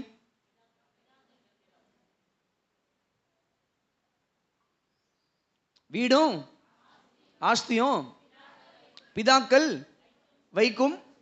என்னங்க நீங்க என்னதான் சொல்ல வைக்கிறீங்க? நீங்க சொல்லுங்க, வாய் திறந்து. இருக்கிறீங்களா இல்லையா சர்ச்சில்? நல்லா கரங்களை உயர்த்தி சத்தமா இல்லையா சொல்லுங்க. ஆஹா, நல்லா கரங்களை உயர்த்தி சத்தமா சொல்ல சொன்னேன். எல்லாரும் இந்த வாலிப பிள்ளைங்களாம் யாரும் கை தூக்க மாட்டீங்க. நல்ல கரங்களை, எல்லாரும் கரங்களை உயர்த்துங்க பார்க்கலாம். கரங்களை உயர்த்தி சத்தமா சொல்லுங்க. ஹல்லேலூயா, ஹல்லேலூயா. வீடும் ஆஸ்தியும் பிதாக்கள் வைக்கும் சுதந்திரம். அப்போ வேதம் சொல்லுது, பண ரீதியாக நம்முடைய குடும்பத்தில் நாம் எடுக்கிற தீர்மானங்கள், நம்முடைய பிள்ளைகளுக்கு நம்ம என்ன பண்ணக்கூடாதுன்னு சொல்லி கேட்டிங்கன்னா, கடனை பாரமாக வச்சுட்டு போகக்கூடாது. நம்ம அவர்களுக்கு சுதந்திரத்தை தான் வச்சுட்டு போகணும், சொத்து தான் வச்சுட்டு போகணும். நம்மளால் இயன்றதை நம்ம என்ன பண்ணணும்னா வச்சுட்டு போகணும். வீடும் ஆஸ்தியும் பிதாக்கள் பிள்ளைகளுக்கு வைத்து கொடுக்கிற ஒரு சுதந்திரமாக இருக்கிறது. ஆமென். ஆனால் நிறைய குடும்பத்தில் நான் பார்க்குறேன், இவங்க என்ன பண்ணுவாங்கன்னா இஷ்டத்துக்கு கடன் வாங்கிடுவாங்க. இஷ்டத்துக்கு கடன் வாங்கி அந்த பிள்ளைகள் மேலே அந்த கடனை போட்டுட்டு திடீர்னு அப்பா இறந்துருவார், திடீர்னு அம்மா இறந்துருவாங்க. அவன் அந்த கடனை அடைக்கிறதுக்கே அவனுடைய பாதி வாழ்க்கை முடிஞ்சிடும். அதில் அவனுக்கு கல்யாணம், அந்த பையனாக இருக்கலாம் இல்லை பொண்ணாக இருக்கலாம், கல்யாணம், அவர்களுக்கு பிறக்கிற பிள்ளைகள், அவர்களுடைய ஃபேமிலி கமிட்மெண்ட்ஸ், அவங்களுடைய எதிர்பார்ப்புகள், இவைகள் எல்லாம் அடிவாங்கும் பாருங்க. காரணம் எங்கே, எது பிரச்சனைன்னு கேட்டிங்கன்னா, பெற்றோர் கவனக்குறைவுனால தேவையற்ற காரியங்களுக்காக வாங்கின கடன். நான் சொல்லுவேன், எப்பயுமே நான் சொல்லுவேங்க, ஒரு கிறிஸ்தவன் கடன் வாங்குறதுனே இருக்கக்கூடாது. அம்மையனே வரல பாருங்க. ஒரு கிறிஸ்தவன் கடன் வாங்குறதே இருக்கக்கூடாது. எனக்கு சின்ன வயசுலேருந்தே கடன் வாங்குறதே பிடிக்காது. நான் யார்கிட்டையுமே கடன் வாங்க மாட்டேன். ஆனால் ஒரே ஒரு சந்தர்ப்பத்தில் வேறு சூழ்நிலை இல்லாததுனால என்னுடைய கார் மட்டும் லோனில் போயின்னு இருக்கு. கார் லோன், காரை மட்டும்தான் நான் என்ன பண்ணிக்கிறேன்னா லோனில் வாங்கியிருக்கிறேன். வேறு எதையுமே நான் இஎம்ஐயில் வாங்க மாட்டேன். வேறு எதையுமே நான் கடன் வாங்கி எதையுமே பண்ண மாட்டேன். இந்த சபை கட்டும் போது கூட நிறையா சலுகைகள்லாம் வந்தது. லோன் எடுக்கலாம், லோன் எடுத்து நம்ம என்ன பண்ணலாம், அதெல்லாம் ஒன்றும் வேணாம். ஜெபம் பண்ணுவோம், கர்த்தர் கொடுப்பாரு. கர்த்தர் கொடுக்கும்போது பொறுமையாக கட்டினாலும் பரவாயில்ல, கடனே வேணாம். ஆமென் சொல்லுங்க. அல்லேலூயா. இந்த கார் லோன் எடுத்தது கூட எனக்கு ஒரு மாதிரி அதிக நேரத்தில் ஒரு கில்ட்டி கான்ஷியஸாகவே இருக்கும். அதனால் நான் இப்போ ஜெபம் பண்ணுறேன், ஆண்டவரே ஒருவேளை இதுக்கப்புறம் நான் வேறு ஏதாச்சும் வாங்கினா அது 2 வீலராக இருக்கலாம், இல்லை 4 வீலராக இருக்கலாம், எது வாங்கினாலும் லோனே எடுக்கக்கூடாது. எடுத்தா நெட் கேஷு, அது 10 லட்சம் காராக இருந்தாலும் 10 லட்சம் கட்டி காரை கூட்டு வந்துடணும். ஆமென். நான் விசுவாசிக்கிறேன், அந்த அளவுக்கு கர்த்தர் உங்களையும் என்னையும் உயர்த்துவார். அல்லேலூயா. நீயோ கடன் கொடுப்பாய், கடன் வாங்காதிருப்பாய். ஆமென். வசனம் நமக்கு என்ன சொல்லுது? நீயோ கடன் கொடுப்பாய், கடன் வாங்காதிருப்பாய். அதுதான் வேதம் நமக்கு சொல்றது. ஆனால் நம்ம என்ன பண்ணுறோன்னா, நம்முடைய தேவைக்காக அந்த நேரத்தில் சில நேரங்களில் ஒரு சின்ன கடனை வாங்கி திரும்ப கொடுத்துடுறது, அதெல்லாம் ஒரு பக்கம் இருக்கட்டும், அதெல்லாம் சாதாரணமான விஷயங்கள். ஆனால் லட்சக்கணக்கில் கடன்களை வாங்கி அந்த கடன்களை அடைக்க முடியாமல் போகும் பொழுது பாதிப்பு யாருக்குன்னு சொல்லி கேட்டிங்கன்னா, அது பிள்ளைகள் மீது விழுகிறது. பெரிய தப்புங்க. பெற்றோர்கள் பண்ணுற ஒரு பெரிய தப்பு. நான் கடன் வாங்கி தான் என்ன பண்ணுவேன், ஒரு இடத்த வாங்குவேன். நான் சொல்கிறேன், அப்படி நீ இடம் வாங்க வேண்டிய அவசியமே இல்லைம்மா, வேணாம். நீங்கள் கடன் வாங்கி இடம் வாங்கணும்னு அவசியமே இல்லை. If you are an government employee, நீங்கள் அரசு ஊழியராக இருப்பீங்கன்னா நீங்கள் லோன் போட்டு வாங்கலாம். சரியா? அதுவும் நான் சொல்லுவேன், ரெண்டாவது தான், ஆப்ஷன் பி தான், அது பிளான் பி தான். நீங்கள் கவர்மெண்ட் ஊழியக்காரராகவே இருந்தாலும் கடன் வாங்க பழகாதீங்க. உங்களுக்கு அரசாங்கத்திலேருந்து கடன் கொடுக்கறதுக்கு, லோன் கொடுக்கறதுக்கு ரெடியாக இருக்கிறாங்க, பேங்க் ரெடியாக இருக்குது, இவங்க ரெடியாக இருக்கிறாங்க, அவங்க ரெடியாக இருக்கிறாங்க, பரவாயில்ல, வாங்காதீங்க. ரெண்டாவது ஆப்ஷனாக வச்சுக்கோங்க. உங்களுக்கு ஆப்ஷன் கடன் வாங்குற ஆப்ஷன் ரெண்டாவது வச்சுக்கோங்க. லோன் எடுக்கிற ஆப்ஷன் பிரைமரி, முதல் ஆப்ஷன் வாங்க மாட்டேன். ஆமென். நல்லா சொல்லுங்க. அல்லேலூயா. சில பாருங்க, நான் கடன் வாங்கி தான் இடம் வாங்குவேன். என்ன நடக்குது? கடன் வாங்கிட்டு, இல்லை கடன் வாங்கி தான் வீடு கட்டுவேன். கடன் வாங்கிடுறாங்க. அந்த இடத்துக்கு வீட்டுக்கு கடனை வாங்கிட்டு அதை கட்ட முடியாமல் போகும்போது என்ன பண்ணுறான்? பேங்க்காரனோ இல்லை கடன் கொடுத்தவனோ வந்து அந்த வீட்டையோ நிலத்தையோ என்ன பண்ணுறான்னா ஜப்தி பண்ணிடுறான். ஆமாம், அது நடக்குது நிறைய குடும்பங்கள். இன்னும் ஒரு சில குடும்பங்கள் பாருங்க, நான் கடன் வாங்கி தான் என்ன பண்ணுவேன்னா பிரம்மாண்டமாக விசேஷம் செய்வேன். ஒரு கல்யாணம் பண்ணுறேன் அப்படின்னா லட்சக்கணக்கில் கடன் வாங்கி ஊரே பார்க்கணும். ஏன் ஊரே பார்க்கணும்? ஏன் ஏன் ஏன் அவ்வளோ ஆடம்பரம்? தேவையே இல்லையே. அவ்வளோ ஆடம்பரம் தேவையே இல்லையே. எந்த ஒரு விசேஷம் பண்ணாலும் நான் கடன் வாங்கி தான் பிரம்மாண்டமாக ஊரே வாய் பொழக்கணும். அப்படி செய்வோம், கடன் வாங்கி பிரம்மாண்டமாக. கடைசியில் வந்து என்ன பண்ணுவோம் தெரியுமா? ஊரே வரும், வந்து கல்யாணத்துலேயோ காது குத்துலையோ விசேஷத்துலையோ உட்காந்து பார்த்துட்டு, பொண்ணு சரியில்லை, மாப்பிள்ளை நல்லா இல்லை, என்னையா சோறு போட்டானுங்க, சாப்பாடே நல்லா இல்லை, சர்வீஸ் நல்லா இல்லை, வேற ஏதாவது மண்டபம் சூஸ் பண்ணிருக்கலாம், இங்கே போய் வச்சாங்க பாரு இந்த மண்டபத்தில். வரவெல்லாம் என்ன பண்ணுவான்னா பாருங்க, நம்ம இவ்வளோ பல லட்சங்கள் செலவு பண்ணிட்டு நீங்கள் ஜனங்களை திருப்தி பண்ணவே முடியாதுங்க. நீங்கள் 1000 பேர் வச்சு கல்யாணம் பண்ணாலும் 2000 பேர் வச்சு கல்யாணம் பண்ணாலும் you cannot satisfy the people. ஜனங்களை நீங்கள் திருப்திப்படுத்த முடியாது. வரவன் குறை சொல்லிட்டு தான் போவான், வரவன் குறை சொல்லிட்டு தான் போவான். அவ்வளோ பிரம்மாண்டமாக பண்ணால் ஒரு கூட்டம் சொல்லும், என்ன சொல்லணும்னா, எதுக்கு இவ்வளோ காசு செலவு பண்ணிக்கிட்டு, சிம்பிளாக பண்ணிட்டு போயிருக்கலாமே சாதாரணமாக ஒரு மண்டபத்தில். பிரியமானவர்களே, இந்த காலை வேளையில் நான் சொல்கிறேன் பாருங்க, இந்த கடன் பிள்ளை வளர்ப்பில் ரொம்ப முக்கியமானதாக இருக்குது. அந்த பிள்ளைகள் மேலே நம்ம கடனை வச்சுட்டு போயிட்டோம் அப்படின்னா அந்த பிள்ளைங்க வளராத அளவுக்கு நீங்களே அவர்களை என்ன பண்ணுறீங்கன்னா மட்டுப்படுத்துறீங்கன்னு அர்த்தம். அந்த தப்பை மட்டும் தயவு செஞ்சு என்ன பண்ணிடாதீங்க, செஞ்சிடாதீங்க. ஆமேன். ஆமீன். வரலையே, லேலுயா வரலையே. அப்போ குடும்பத்தில் இப்படிப்பட்ட தீர்மானங்கள், பணத்தை குறித்து, இடத்தை குறித்து, நம்ம வசிக்க போகிற இடத்தை குறித்து, பிள்ளைகளுடைய எதிர்காலத்தை குறித்து, இன்னொரு காரியம் நான் சொல்கிறேன் பாருங்க, நம்ம எடுக்க போகிற மிக முக்கியமான தீர்மானம் குடும்பத்தில், அது பிள்ளை வளர்ப்பில் ஒரு முக்கியமான ஒரு தீர்மானமாக இருக்குது. என்னன்னு சொல்லி கேட்டால், சூஸிங் எ மேட். அப்படின்னா பிள்ளைகளுக்கு நாம் பார்க்கிற வரன், வாசிங்க நீதிமொழிகள் 12வது அதிகாரத்தின் 4வது வசனம். நீதிமொழிகள் 12:4. அங்கே வேதம் சொல்லுது, குணசாலியான ஸ்திரீ தன் புருஷனுக்கு கிரீடமா இருக்கிறாள், இலச்சை உண்டு பண்ணுகிறவளோ அவனுக்கு எலும்புருக்கியா இருக்கிறாள். இது வந்து வெறும் ஸ்திரீக்கு சொன்னது மட்டுமல்ல, அந்த இடத்துல நீங்க என்ன பண்ணலாம், ஆணையும் போட்டுக்கலாம். சரியா? குணசாலியான ஒரு பெண்ணா இருந்தாலும் ஆணா இருந்தாலும் அவங்க அந்த குடும்பத்துக்கு கிரீடமா இருக்கிறாங்க. இலச்சை உண்டு பண்ணுகிற ஸ்திரீயோ அல்லது ஒரு ஆணோ அவங்க என்ன பண்றாங்கன்னா எலும்புருக்கியாக இருக்கிறார்கள். கவனிங்க, நம்முடைய பிள்ளைகளுக்கு நாம் பார்க்க போகிற வரன், டிசிஷன், ஃபேமிலி டிசிஷன் நான் பேசிக்கிட்டு இருக்கிறது, அந்த பிள்ளைகளுக்கு நாம் பார்க்க போகிற வரன் எப்படிப்பட்ட வரனாக இருக்கணும்? வேதம் சொல்லுது குணசாலியான. இன்னும் நம்ம சொல்லணும்னு கேட்டிங்கன்னா, இந்த பிள்ளைகளுக்கு நம்ம வரன் பார்க்கறதுக்கு முன்னாடியே நல்லா கவனிங்க, அந்த பிள்ளைகளுக்கு we should prepare them for marriage. வாலிப வயசில் அந்த பிள்ளை வந்துட்டு உடனே அந்த பிள்ளையை நம்ம என்ன பண்ணணும்னா திருமணத்துக்கு ஆயத்தப்படுத்தணும். திருமணத்தை குறித்து அந்த பிள்ளைகளுக்கு போதிக்க ஆரம்பிக்கணும். பெற்றோர் பேசணும். நான் தான் சொன்னேன் இல்லையா, நீங்கள் மனம் விட்டு, போன வாரத்தில் சொன்ன ஹார்ட் டு ஹார்ட் கான்வர்சேஷன், உங்கள் பிள்ளைகளோடு கூட அவர்கள் வளர்ந்த பின்பதாக அவர்களோடு கூட மனம் விட்டு பேச வேண்டும். ஆமேன். நல்லா ஆமேன் சொல்லுங்களேன். கொஞ்சம் கெயின் மட்டும் ஏற்றுமா. அவர்களோடு கூட நம்ம என்ன பண்ணணும் சொல்லுங்க, அப்போதான் உங்களுடைய பிள்ளைகளுக்கு நீங்க என்ன பண்ண முடியும்னா, அவர்களுக்கு திருமணத்தை குறித்து போதிக்க முடியும், பிரசங்கிக்க முடியும், சொல்லிக் கொடுக்க முடியும். அவர்களை திருமணத்துக்கு ஆயத்தப்படுத்தணும். உண்மையான அன்புன்னா என்னன்னு சொல்லிக் கொடுங்க. அந்த பிள்ளைகளுக்கு தெரியாது. அந்த பிள்ளைகளுக்கு அது ஸ்கூலுக்கு போவோம், காலேஜுக்கு போவோம், போகிற இடத்துல என்ன பண்ணோம்னா, ஒருத்தன் என்னையே பார்த்துன்னு இருக்கிறான், அது என்ன பண்ணும், ட்ரூ லவ் அப்படின்னும். எது ஒருத்தன் அதையே பார்த்துன்னு இருக்கிறது ட்ரூ லவ்வா? அவன் பார்க்கறதுக்கே எப்படி இருப்பான்னு சொல்லி கேட்டிங்கன்னா, ஜெயிலில் இருந்து தப்பிச்சு வந்த மாதிரி இருப்பான் ஆள் பார்க்கறதுக்கே. ஆனால் இந்த பொண்ணு என்ன பண்ணும், அவன் நல்லவன், ஏன்னா டெய்லி பெட்ரோல் போட்டுன்னு என் பின்னாடியே வரான், என்னை அப்படியே கையில் வச்சு தாங்குறான், கையில் வச்சு தாங்குவான். கல்யாணத்துக்கு அப்புறம் என்ன பண்ணுவான் தெரியுமா, அவன் கை பேசாது, அவன் கால் தான் பேசும். தூக்கி போட்டு மெதி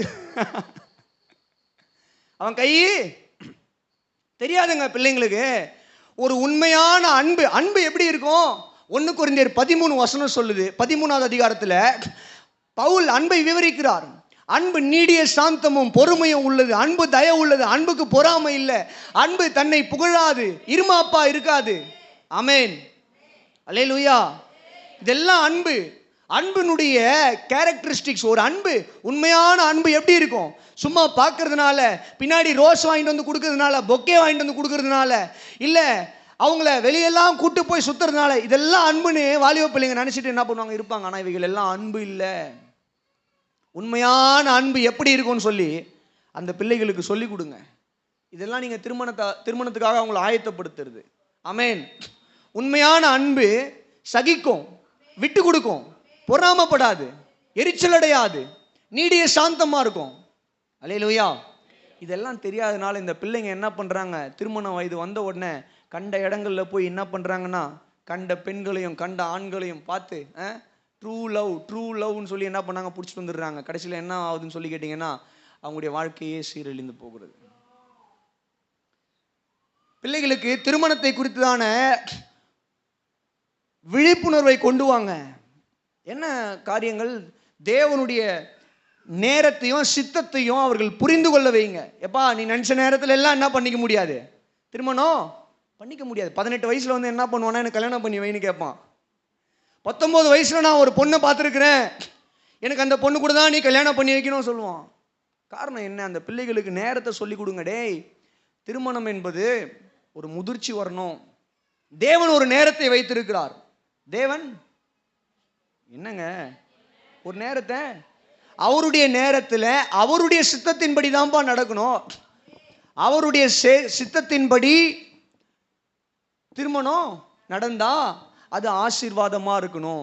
அப்போ நம்ம பார்க்குற பொண்ணு, நம்ம பார்க்குற பையன் தேவனுக்கு சித்தமான ஒரு குடும்பமா அப்படின்றதெல்லாம் நம்ம என்ன பண்ணணும்ப்பா, கவனிக்கணும். இதெல்லாம் பிள்ளைகளுக்கு சொல்லிக் கொடுக்கணும். தேவ சித்தம் இல்லாத இடத்துல போயிட்டு பிள்ளைங்களை கொடுத்துட்டு, அல்லது பெண் பிள்ளைகளையும் ஆண் பிள்ளைகளையும் பிடிச்சிட்டு வந்துட்டு கடைசியில் குத்துதே கொடாயுதே, லைஃப் லாங் ப்ராசஸ் இது.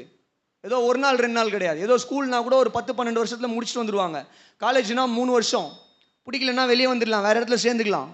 ஆனால் திருமணம் அப்படி கிடையாது. என்டையர் வேர்ல்டு இஸ் வாட்சிங் யூ. ஊரே உன்னை பார்க்குது, உலகமே உன்னை பார்க்குது, மாற்ற முடியாது டக்குன்னு. அப்போ கவனிங்க, ஒரு அந்த பிள்ளைங்க வளரும் போதே திருமண வயது வந்துருச்சா, ஒரு பொண்ணா இல்லை ஒரு பையனா எப்படிப்பட்ட வரனை பார்க்கணும், எப்படிப்பட்ட மனைவியாக உனக்கு வரணும், எப்படிப்பட்ட பிள்ளைகளாக உனக்கு வரணும் அப்படின்னு சொல்லிட்டு என்ன பண்ணுங்க, நான் சொல்லி கொடுங்க. ஆமென். நல்லா சொல்லுங்க. அல்லேலூயா. வசனம் சொல்லுது, வாசிங்க. ஒரு 2 வசனம் எனக்காக வாசிக்கிறீங்களா? நீதிமொழிகள் 31:30. ஒருத்தர் நீதிமொழிகள் 11:22 வாசிங்க. நீதிமொழிகள் 11:22 நான் வாசிக்கிறேன். சௌந்தரியம் வஞ்சனை உள்ளது, அழகும் வீண், கர்த்தருக்கு பயப்படுகிற ஸ்திரியே புகழப்படுவாள். 11வது அதிகாரத்தின் 22வது வசனம், மதிகேடாய் நடக்கிற அழகுள்ள ஸ்திரீ பன்றியின் மூக்கில் உள்ள பொன் மூக்குத்திக்கு சமானம். இங்கே எல்லா இடத்துலையும் ஸ்திரீன்னு போட்டிருக்குது. அப்போ வாலிப பிள்ளைங்களுக்குலாம் சொல்ல நினச்சிக்க கூடாது. வாலிப பிள்ளைகளுக்கும் அது பொருந்தும். சரியா? வாலிப பிள்ளைகளுக்கும் அது பொருந்தக்கூடிய வார்த்தை தான். சரி, கர்த்தர் நல்லவராக இருக்கிறார். வசனம் சொல்லுது, சௌந்தரியம் வஞ்சனை உள்ளது, அழகும் வீண். ஏன்னா இந்த சௌந்தரியமும் அழகும் எவ்வளோ நாளைக்கு இருக்கும்? உலக அழகிக்கு கூட பாருங்க, வருஷம் ஃபுல்லாக அவங்க காலம் ஃபுல்லாக உலக அழகிங்களா அவங்களே இருக்கிறாங்களா? சொல்லுங்க. பீரியட் இருக்கு. கரெக்டா? சொல்லுங்க. இல்லையா? ஆமாவா இல்லையா? எல்லா அழகுக்கும் ஒரு முடிவு உண்டு. இன்னைக்கு அழகா இருப்பாங்க, நாளைக்கே அவங்க போடுற க்ரீம்னால என்ன வரலாம்? ஏதாவது ஸ்கின் ப்ராப்ளம் வரலாம். இல்லை வயது ஆக ஆக அழகு மாறி தான் போக போகுது. அழகு போயிடும், மாறிடும், நிலையா இருக்க போகிறது இல்லை. ஆனால் குணம் இருக்குது பார்த்தீங்களா? குணம் இருக்குது பார்த்தீங்களா? அதுதான் குடும்பத்தை கட்டி எழுப்போம். அதுதான் மாறாது. அல்லேலூயா சொல்லுங்க. அல்லேலூயா சொல்லுங்க. அப்போது உங்கள் பிள்ளைங்களுக்கு நீங்கள் எதை சொல்லிக் கொடுக்கணும்? சிலர்லாம் பாருங்கள், பாஸ்டர் எங்கள் பையனுக்கு பொண்ணு பாருங்கள், இல்லை பொண்ணுக்கு பையன் வெள்ளையாக இருக்கணும், பொண்ணு வெள்ளையாக இருக்கணும், வெள்ளையாக உனக்கு பொண்ணு பார்க்கணும் பையன் பார்க்கணுன்னா நாங்கள் சுண்ணாம்பு அடிச்சு தான் கூப்பிட்டு வந்து நிறுத்தணும். வெள்ளையாக பையன் வேணும், வெள்ளையாக பொண்ணு வேணும்னா நாங்கள் என்ன பண்ணோம்? சுண்ணாம்பு அடிச்சு தான் கூப்பிட்டு வந்து நிறுத்தணும். பாருங்க, யாரோ ஒருத்தவங்க கேட்டாங்க, எப்போன்னு தெரில,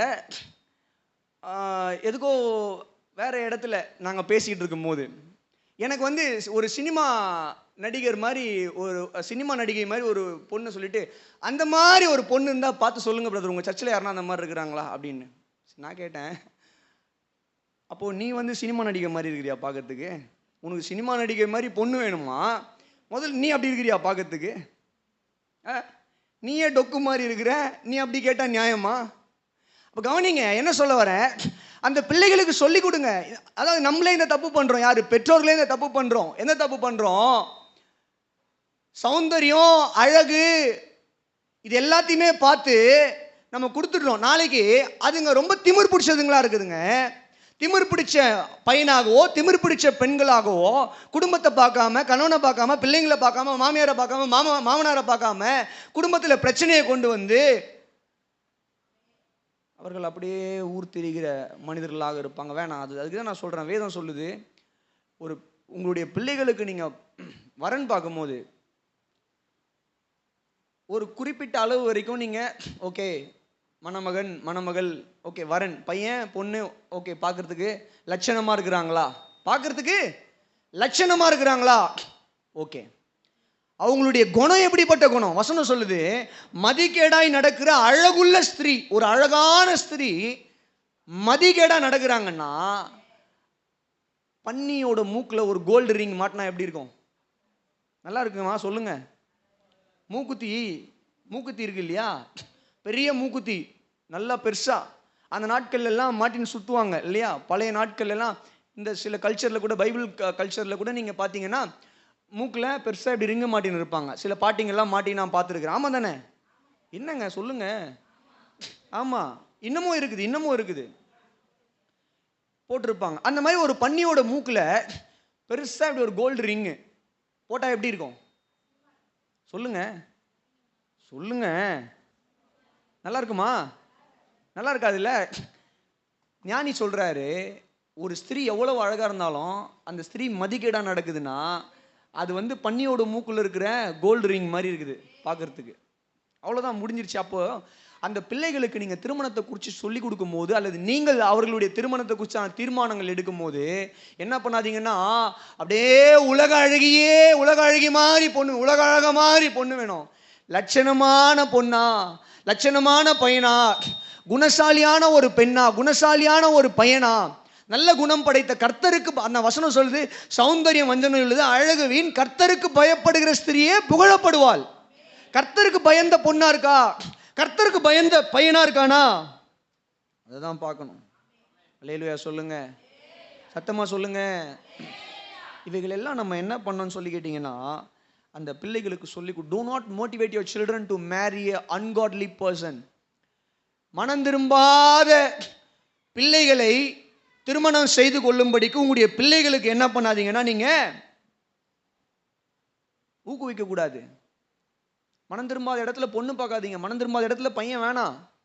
ரட்சிக்கப்பட்ட பையனா பாருங்க, கர்த்தருக்கு பயந்த பையனா பாருங்க, ரட்சிக்கப்பட்ட ஒரு பெண்ணா பாருங்க, கர்த்தருக்கு பயந்த ஒரு பெண்ணா பாருங்க. நான் பல வருஷமா நான் சொல்லிக்கிட்டு இருக்கிறேன், நிறைய இடத்துல மனம் திரும்பாத பையனுக்கு பொண்ணு கொடுத்துட்டு, மனம் திரும்பாத பெண்ணுக்கு பையனை கொடுத்துட்டு இன்னைக்கு நிறைய குடும்பங்கள் தத்தளிச்சிட்டு இருக்காங்க. கர்த்தரை அறியாத அவங்க வருவாங்க, வந்து என்ன பண்ணுவாங்க, கல்யாணத்துக்காக ஞானஸ்நானம் எடுத்துப்பாங்க. எதுக்கு? ரட்சிப்புக்காக கிடையாது, நித்திய ஜீவனுக்காக கிடையாது, கல்யாணத்துக்காக. நாங்கள் என்ன பண்ணுறோம், இந்த பொண்ணை கட்டிக்கிறதுக்காக நான் ஞானஸ்நானம் எடுத்துக்கிறேன். அந்த பையன் ஒத்துப்பான், இல்லை அந்த பொண்ணு ஒத்துக்கும், நான் இந்த மனிதனை கல்யாணம் பண்ணிக்கிறதுக்காக நான் ஞானஸ்நானம் எடுத்துக்கிறேன். ஆனால் அதோடு அவங்களுடைய ஆவிக்குரிய வாழ்க்கை முடிஞ்சு போச்சு. ஞானஸ்நானம் எடுக்கும்போது பழைய மனுஷனை புதைச்சிட்டு புது மனுஷனாக வெளியே வரணும். இவங்க அன்றைக்கே எல்லாத்தையும் புதைச்சிடுவாங்க, ஆண்டவர் எல்லாத்தையும் புதைச்சிட்டு ஞானஸ்நானம் எடுத்தாச்சு, கல்யாணம் முடிஞ்சாச்சு, அவ்வளோதான். அதுக்கப்புறம் தான் வேலையே ஆரம்பிக்கும்.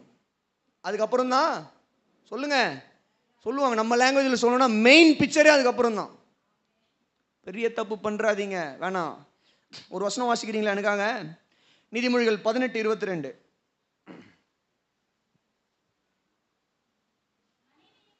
மனைவியை கண்டடைகிறவன் நன்மையானதை கண்டடைகிறான், கர்த்தரால தயவும் பெறுகிறான். சரி, விஷயத்துக்கு வருவோமா? மனைவியை கண்டடைகிறவன் நன்மையானதை என்ன பண்ணுறான்? கண்டடைகிறான். ஆனால் அந்த மனைவி நிமித்தமே என்ன வந்துடக்கூடாதுன்னா, துன்பம் வந்துடக்கூடாது, வாழ்க்கை முள்ளாயிடக்கூடாது. அது கணவனுக்கும் பொருந்தும். சரியா? மனைவியாக இருந்தாலும் சரி, கணவனாக இருந்தாலும் சரி, ஒரு திருமணம் என்பது அந்த பிள்ளைகளுக்கு ஒரு நன்மை. ஆமென். அது அவர்களுக்கு என்னவா மாறிடக்கூடாதுன்னா, முள்ளாம் மாறிடக்கூடாது. ஆமென், ஆமென் சொல்லுங்க. ரெபேக்கால் வந்து ஈசாக்கு கிட்ட சொல்றாங்க, ஒரு வார்த்தையை மட்டும் படிச்சிடுறீங்களா எனக்காக? அவங்க சொல்ற வார்த்தையை ஆதியாகமம் 27வது அதிகாரத்தின் 46வது வசனம். ஆதியாகமம் 27:46. பின்பு ரெபேக்கால் ஈசாக்கை நோக்கி, ஏத்தின் குமாரத்திகள் நிமித்தம் என் உயிர் எனக்கு வெறுப்பாய் இருக்கிறது. இந்த தேசத்து பெண்களாகிய ஏத்தின் குமாரத்திகளில் யாக்கோப்பு ஒரு பெண்ணை கொல்லுவானானால் என் உயிர் இருந்து அப்படின்னா நான் உயிரோடு இருந்து என்ன பிரயோஜனம்? ஏசா என்ன பண்ணிட்டான், ஏத்தின் குமாரத்திகள், மனம் திரும்பாத பெண்கள், கர்த்தரை அறியாத பெண்களை கல்யாணம் பண்ணிட்டு வந்துட்டான். இப்போ ரெபேக்கால் சொல்றாங்க, யார் மாமியார் சொல்றாங்க, இந்த ஏத்தின் குமாரத்திகள் நிமித்தம் எனக்கு என் உயிருக்கு வெறுப்பா இருக்குது. ரெண்டாவது பையன் யாக்கோபம் போயிட்டு ஏத்தின் குமாரத்திகள் யாரையாவது பிடிச்சிட்டு வந்துட்டான்னா போச்சு என் கதை, நான் உயிரோடு இருந்து என்ன பிரயோஜனம்? அதனால யாக்கோபுக்கு என்ன பண்ணலான்னா, என்னுடைய உறவின் முறையில் பார்க்கலாம், அவனை அனுப்பி வைங்க. ஒரு அலையிலையா சொல்லுங்களேன், சத்தமா சொல்லுங்களேன். ரெபேக்கால் குணசாலியான ஸ்திரீயா இருந்தால், கர்த்தரை குறித்து சொல்லும் பொழுது கர்த்தரையும் அவள் ஏற்றுக்கொண்டு என்ன பண்ணான்னு சொல்லி கேட்டீங்கன்னா, கர்த்தருக்காக அர்ப்பணித்து ஒரு வாழ்கிற ஒரு ஸ்திரீயாக இருந்தால். ஒரு அலையிலையா சொல்லுங்களேன். ஆமென். உங்களுடைய பிள்ளைகளுடைய திருமணத்துக்காக ஜெபம் பண்ணுங்க முதல்ல. ஆமென். உங்களுடைய பிள்ளைகளுடைய திருமணத்துக்காக ஜெபம் பண்ணுங்க. நான் சொன்ன இந்த காரியங்களை எல்லாம் பாருங்க. நிறைய வரதட்சணை கொடுக்குறாங்க, நிறைய சம்பாதிக்கிறாங்க, பெரிய வீடு இருக்குது, இவைகள் எல்லாம் இருக்கட்டும், இதெல்லாம் ரெண்டாவது தான். முதல்ல உங்களுடைய பிள்ளைகளுக்கு நீங்கள் பார்க்கிற வரன் அவங்க ரட்சிக்கப்பட்டிருக்குதா, அந்த பிள்ளைங்க ரட்சிக்கப்பட்ட பிள்ளைங்களா, குணசாலியான பிள்ளைங்களான்றது எல்லாம் பார்த்து என்ன பண்ணுங்கன்னா உங்களுடைய பிள்ளைகளுக்கு திருமணம் பண்ணுங்க. ஆமென். இல்லைண்ணா இந்த டெசிஷன்ஸ் வந்து நீங்கள் பாருங்க, நம்ம எடுக்கிற திருமணத்தில், பிள்ளைகளுடைய திருமணத்தில் நம்ம எடுக்கிற தவறான டெசிஷன் இருக்குது பார்த்தீங்களா, அது ஃபேமிலியில் பெற்றோருக்கும் பிள்ளைகளுக்கும் பிரிவினையை கொண்டு வரும். மருமக வந்த உடனே தான் என்ன ஆகும்னா மாமியாருக்கும் மாமனாருக்கும் விஷயமே இருக்குது. அதே போல் மருமகன் வந்த உடனே தான் ஒரு பிரிவினை. இதெல்லாம் எதனாலன்னு சொல்லி கேட்டிங்கன்னா தவறான திருமண முடிவுகள். அப்போ நம்முடைய குடும்பத்தில் நம்ம எடுக்கிற தீர்மானங்கள் எப்படிப்பட்ட தீர்மானமாக இருக்கணும்? கர்த்தருக்கு பயந்து எடுக்கிற தீர்மானங்களாக இருக்கணும். ஆமென். கர்த்தருக்கு பயந்து நம்ம என்ன பண்ணோம்? தீர்மானங்கள் நம்ம வசிக்க போகிற இடமா இருக்கலாம், நம்ம பிள்ளைகளை படிக்க வைக்கிறதுக்கோ இல்லை வேலைக்கு அனுப்புறதா இருக்கலாம், இல்லை அவர்களை படிக்க வைக்கிறதா குறிய இடமாக இருக்கலாம், அல்லது அவர்களுடைய திருமண காரியங்களாக இருக்கலாம், பண விஷயங்களாக இருக்கலாம். இவைகள் எல்லாவற்றிலும் நம்ம என்ன பண்ணணும்னா ஞானமாய் தீர்மானங்களை எடுக்க வேண்டும். ஆமென். ஞானமாய்ன்றதை விட கர்த்தருக்கு பயந்து தீர்மானத்தை எடுக்க வேண்டும். அப்படி கர்த்தருக்கு பயந்து தீர்மானம் எடுப்போம் அப்படின்னா அது குடும்ப வளர்ச்சிக்கு ஏதுவாக இருக்கும். கர்த்தருக்கு பயந்து நம்ம தீர்மானம் எடுக்காம, கர்த்தருக்கு பயப்படாமல் ஒரு தீர்மானம் எடுப்போம் அப்படின்னா அது குடும்பத்துக்கு முள்ளா மாறிடும். ஆமென். கர்த்தர் உங்களை ஆஸ்வதிப்பாரா. கர்த்தருக்கு பயந்து தீர்மானங்கள் எடுங்க, உங்களுடைய குடும்பம் ஆஸ்வாதமாக இருக்கும். மூன்றாவதாக கடைசியாக, முதல்ல ஃபேமிலி யூனிட்டி பார்த்தோம் போன வாரத்தில், இன்னைக்கு பார்த்தோம் ஃபேமிலி டெசிஷன், குடும்ப தீர்மானங்கள் பார்த்தோம். மூன்றாவது ஃபேமிலி எக்ஸ்பெக்டேஷன், குடும்ப எதிர்பார்ப்பு. பிள்ளைகளிடத்திலிருந்து ஒரு குடும்பம் எதிர்பார்க்க வேண்டிய காரியங்கள். நான் சுருக்கமாக சொல்லி முடிச்சிடறேன், சரியா? பிள்ளைகளிடத்திலிருந்து நம்ம என்ன எதிர்பார்க்கணும்? பிள்ளைகளிடத்திலிருந்து நம்ம என்ன எதிர்பார்க்கணும்? என் பிள்ளை வளர்ந்த உடனே ஒரு பெரிய பங்களா கட்டி அதில் ஏசி ரூமில் எனக்கு ஒன்று கொடுத்துடணும். அப்படியா எதிர்பார்க்குறீங்களா? அப்படி தானே எதிர்பார்ப்பு இருக்கா? சரி, இல்லை. ஒரு பெரிய வீடு கட்டி அதை என் கையில் கொடுத்துடணும், அவன் வெளிநாட்டுக்கு போயிடணும். ஏதாவது எதிர்பார்ப்பு இருக்கா? சொல்லுங்க. இல்லை. சரி, வேற என்ன? ஒரு பெரிய பயங்கர கோடிக்கணக்கில் இருக்கிற ரோல்ஸ் ராய்ஸ் கார் வாங்கி அதில் என்னை அப்படியே கூட்டு போகணும். ஒரு பெற்றோர் பிள்ளைகளிடத்தில் எதிர்பார்க்க வேண்டிய காரியங்கள், ஃபேமிலி எக்ஸ்பெக்டேஷன். இதில் கூட பிரச்சனை இருக்குது. இதில் கொஞ்சம் தவறணும், பிசிறு தட்டுச்சு அப்படின்னா குடும்ப வளர்ச்சிக்கும் ஆசுவாதத்துக்கும் பெரிய ஒரு பேரிழப்பு. சரி, எதிர்பார்க்க வேண்டிய காரியங்கள் என்ன? ஒரு 4-5 காரியம், ரொம்ப சுருக்கமாக 2 நிமிஷம் ஒரு குரூப்பையும் நான் ஒரு 3-4 நிமிஷம் மட்டும் பேச விரும்புகிறேன். முதல்ல எபேசியர் 6:1, வேகமாக எடுத்து வாசிங்க. எபேசியர் 6:1, வேகமாக எடுத்து வாசிக்கிறீங்களா? பிள்ளைகளே, உங்கள் பெற்றோருக்கு கர்த்தருக்குள் கீழ்ப்படியுங்கள், இது நியாயம். அப்ப கீழ்ப்படியலன்னா அநியாயம். ஆமென். ஒரு பெற்றோர் பிள்ளைகளிடத்திலிருந்து எதிர்பார்க்க வேண்டியது என்னன்னா, அந்த பிள்ளை தனக்கு சொல்லுங்க கீழ்ப்படிய வேண்டும். ஏன் கீழ்ப்படிய வேண்டும் நான் சொல்றேன், கவனிங்க. ஏன்னா கீழ்ப்படிதல் என்பது தேவன் ஒரு ஆர்டர் வச்சிருக்காருங்க. தேவன், பெற்றோர், பிள்ளைகள், ரைட்டா? இது குடும்பம். சபைன்னு வரும்போது தேவன், மேய்ப்பன், போதகர், விசுவாசிகள், கரெக்டா? அரசாங்கம் வரும்போது தேவன், அரசாங்கம், அதிகாரிகள், ஜனங்கள்.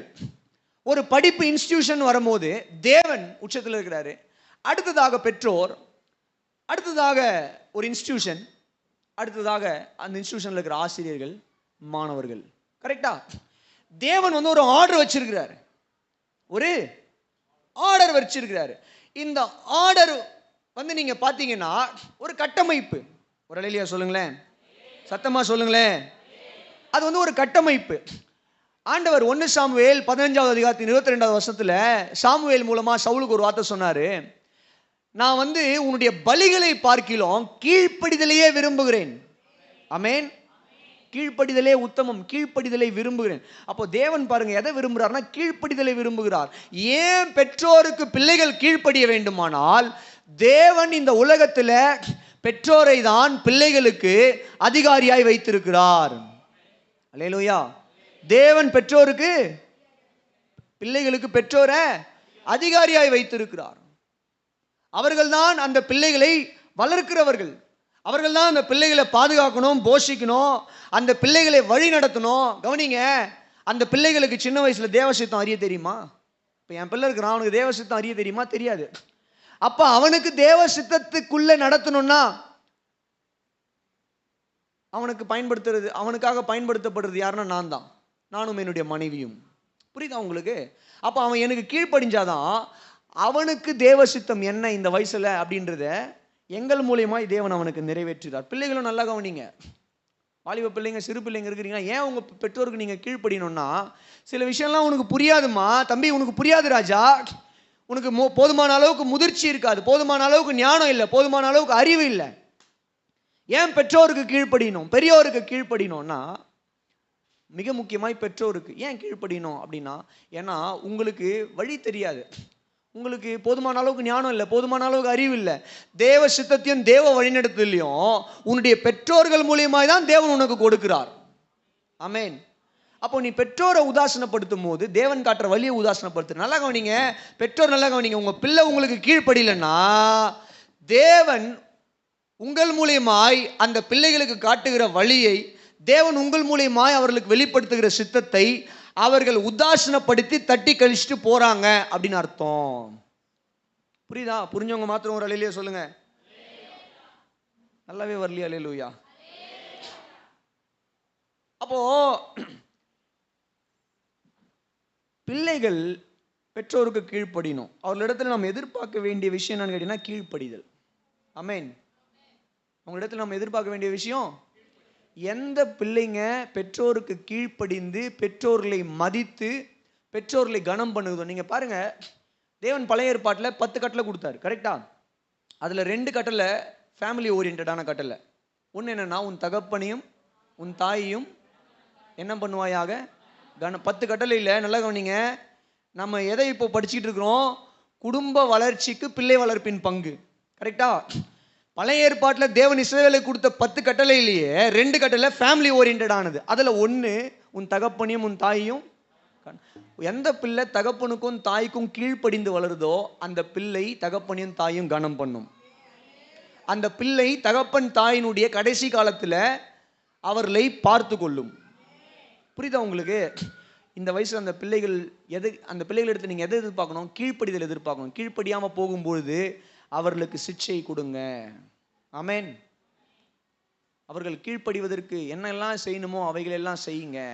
ஆமென் சொல்லுங்களேன். வேதம் சொல்லுது, இயேசுவானவர் அவர் என்ன பண்ணாராம்? வாசிக்க நான் குறிக்கிறவங்க குறிச்சிக்கலாம். 2வது அதிகாரத்தை 51, லூக்கா 2:51 அவர் போய் என்ன பண்ணார்? தன்னுடைய பெற்றோருக்கு கீழ்ப்படிந்திருந்தார்.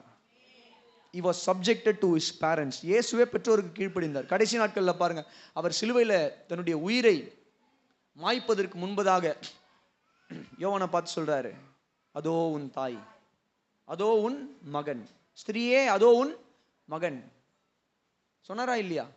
அப்போ எந்த பிள்ளை பெற்றோருக்கு கீழ்ப்படிந்திருக்குதோ அந்த பிள்ளை வளரும் போது பெற்றோரை கனம் பண்ணும். அல்லேலூயா. எந்த பிள்ளை பெற்றோரை கனம் பண்ணுதோ அந்த பிள்ளை பெற்றோருடைய முதிர் வயதில் அவங்கள கைவிடாது. அல்லேலூயா சொல்லுங்களேன். அந்த பிள்ளைங்க என்ன பண்ண மாட்டாங்க? கைவிட மாட்டாங்க. அதுக்கு ரூட் இன்னைக்கு எத்தனையோ ஆசிரமத்தில் பார்க்குறோம். எத்தனையோ வயசானவங்களை கூப்பிட்டு வந்து விட்டு போயிடுறாங்க. பசங்க இல்லையா, பொண்ணு இல்லையான்னு, எல்லாருக்கும் பசங்க இருக்கிறாங்க, பொண்ணு இருக்கிறாங்க. ஆனாலும் அவர்களை முதியோர் இல்லத்தில் விட்டு போகிறாங்க. மாதம் மாதம் ஃபீஸ் கட்டிடுறாங்க. எதுக்கு? அப்பா அம்மாவை பார்த்துக்கிறதுக்கு முதியோர் இல்லத்தில் ஒரு பணத்தை கட்டி இருக்கிறாங்கங்க. உண்மை, நாங்களே ஒரு தடவை போயிட்டு வந்தோம் நாங்கள் இருக்கிறாங்க. அப்போது கவனிங்க, நம்முடைய பிள்ளைகள் அவர்கள் கீழ்ப்படிதலில் வளரணும். கீழ்ப்படிதல் இருந்தால் அந்த பிள்ளைகள் பெற்றோரை மதிக்கும், கனம் பண்ணும். கனம் பண்ணால் முதிர் வயதில் அவர்கள் பார்த்து கொள்வார்கள். நல்ல ஒரு இல்லையா சொல்லுங்களேன். 2வது, பெற்றோர்கள் பிள்ளைகளிடத்துலேருந்து எதிர்பார்க்க வேண்டியது என்னன்னு சொல்லி கேட்டிங்கன்னா, அதிகாரத்தை கனப்படுத்துதல். அல்லேலூயா சொல்லுங்களேன். ஆமென். ரெஸ்பெக்ட் ஃபார் அத்தாரிட்டி அப்படின்னா கனம் பண்ணுதல். அதிகாரத்தை கனம் பண்ணுதல்.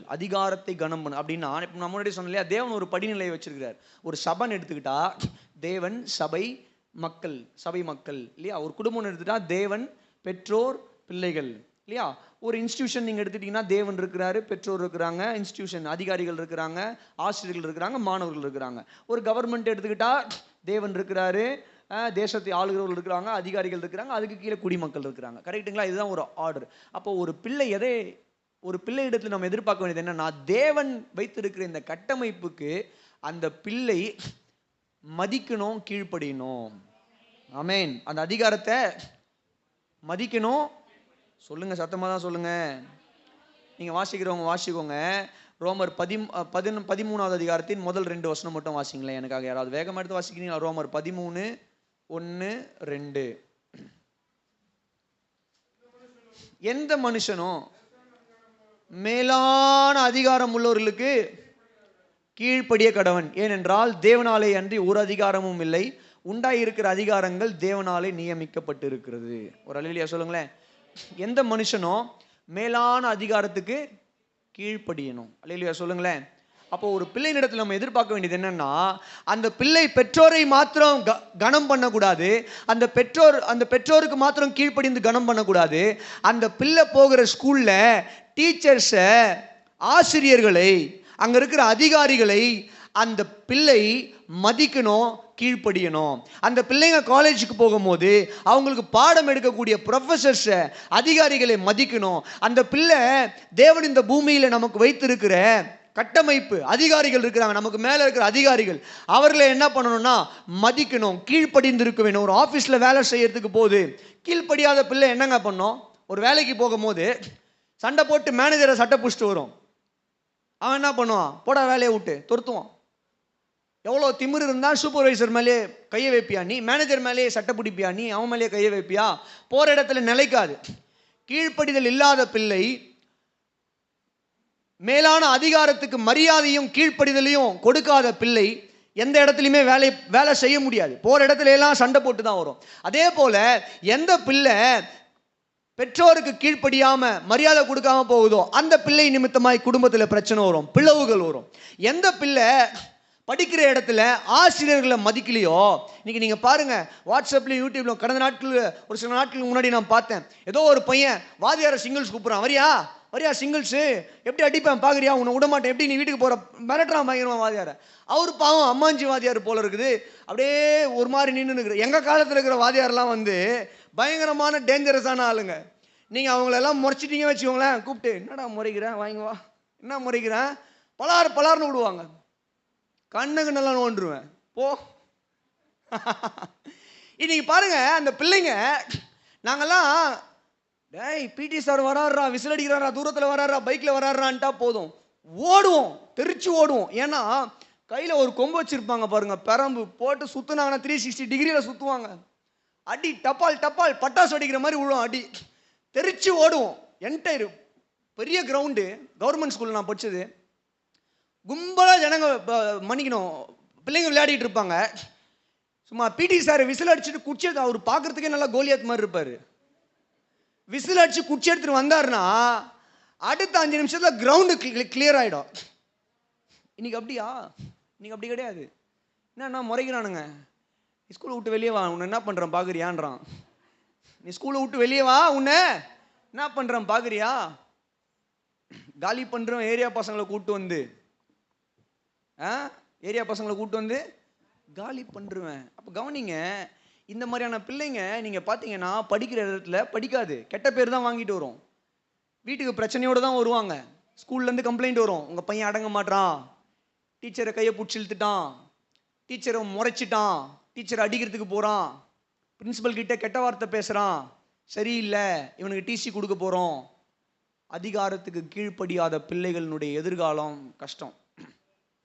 அவங்க படிக்கிற இடத்துலையும் ஒழுங்காக இருக்க மாட்டாங்க, வேலைக்கு போகிற இடத்துலையும் ஒழுங்காக இருக்க மாட்டாங்க, மெமோ மேலே மெமோ வாங்கி கடைசியில் ஒரு நாள் வேலையை விட்டே துரத்திடுவாங்க. கடைசியில் குடும்ப வாழ்க்கையிலையும் அது என்ன பண்ணாதுன்னா அதிகாரத்துக்கு கீழ்ப்படிந்திருக்காது.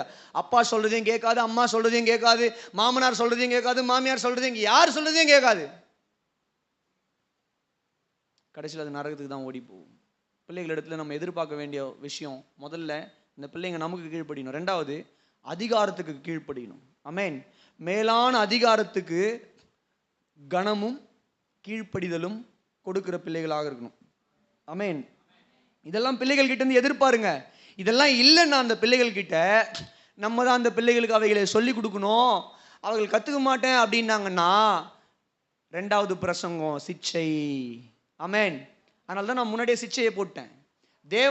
முதல்ல தேவனுக்காக பிள்ளைங்களை வளர்க்கணும், அடுத்ததான் சிச்சை வச்சதுக்கான ரீசன்ஸ். இது 2த்துல தான் எல்லாமே இருக்குது, தேவனுக்காக சிச்சை. இந்த 2 விஷயத்துல தான் எல்லாம் ஒட்டுமொத்த பேரண்டிங்கே நம்ம என்ன பண்ணலாம் அடக்கிடலாம். நான் சொல்றது வேதகாம அடிப்படையில் பிப்ளிக்கல் பேரண்டிங்.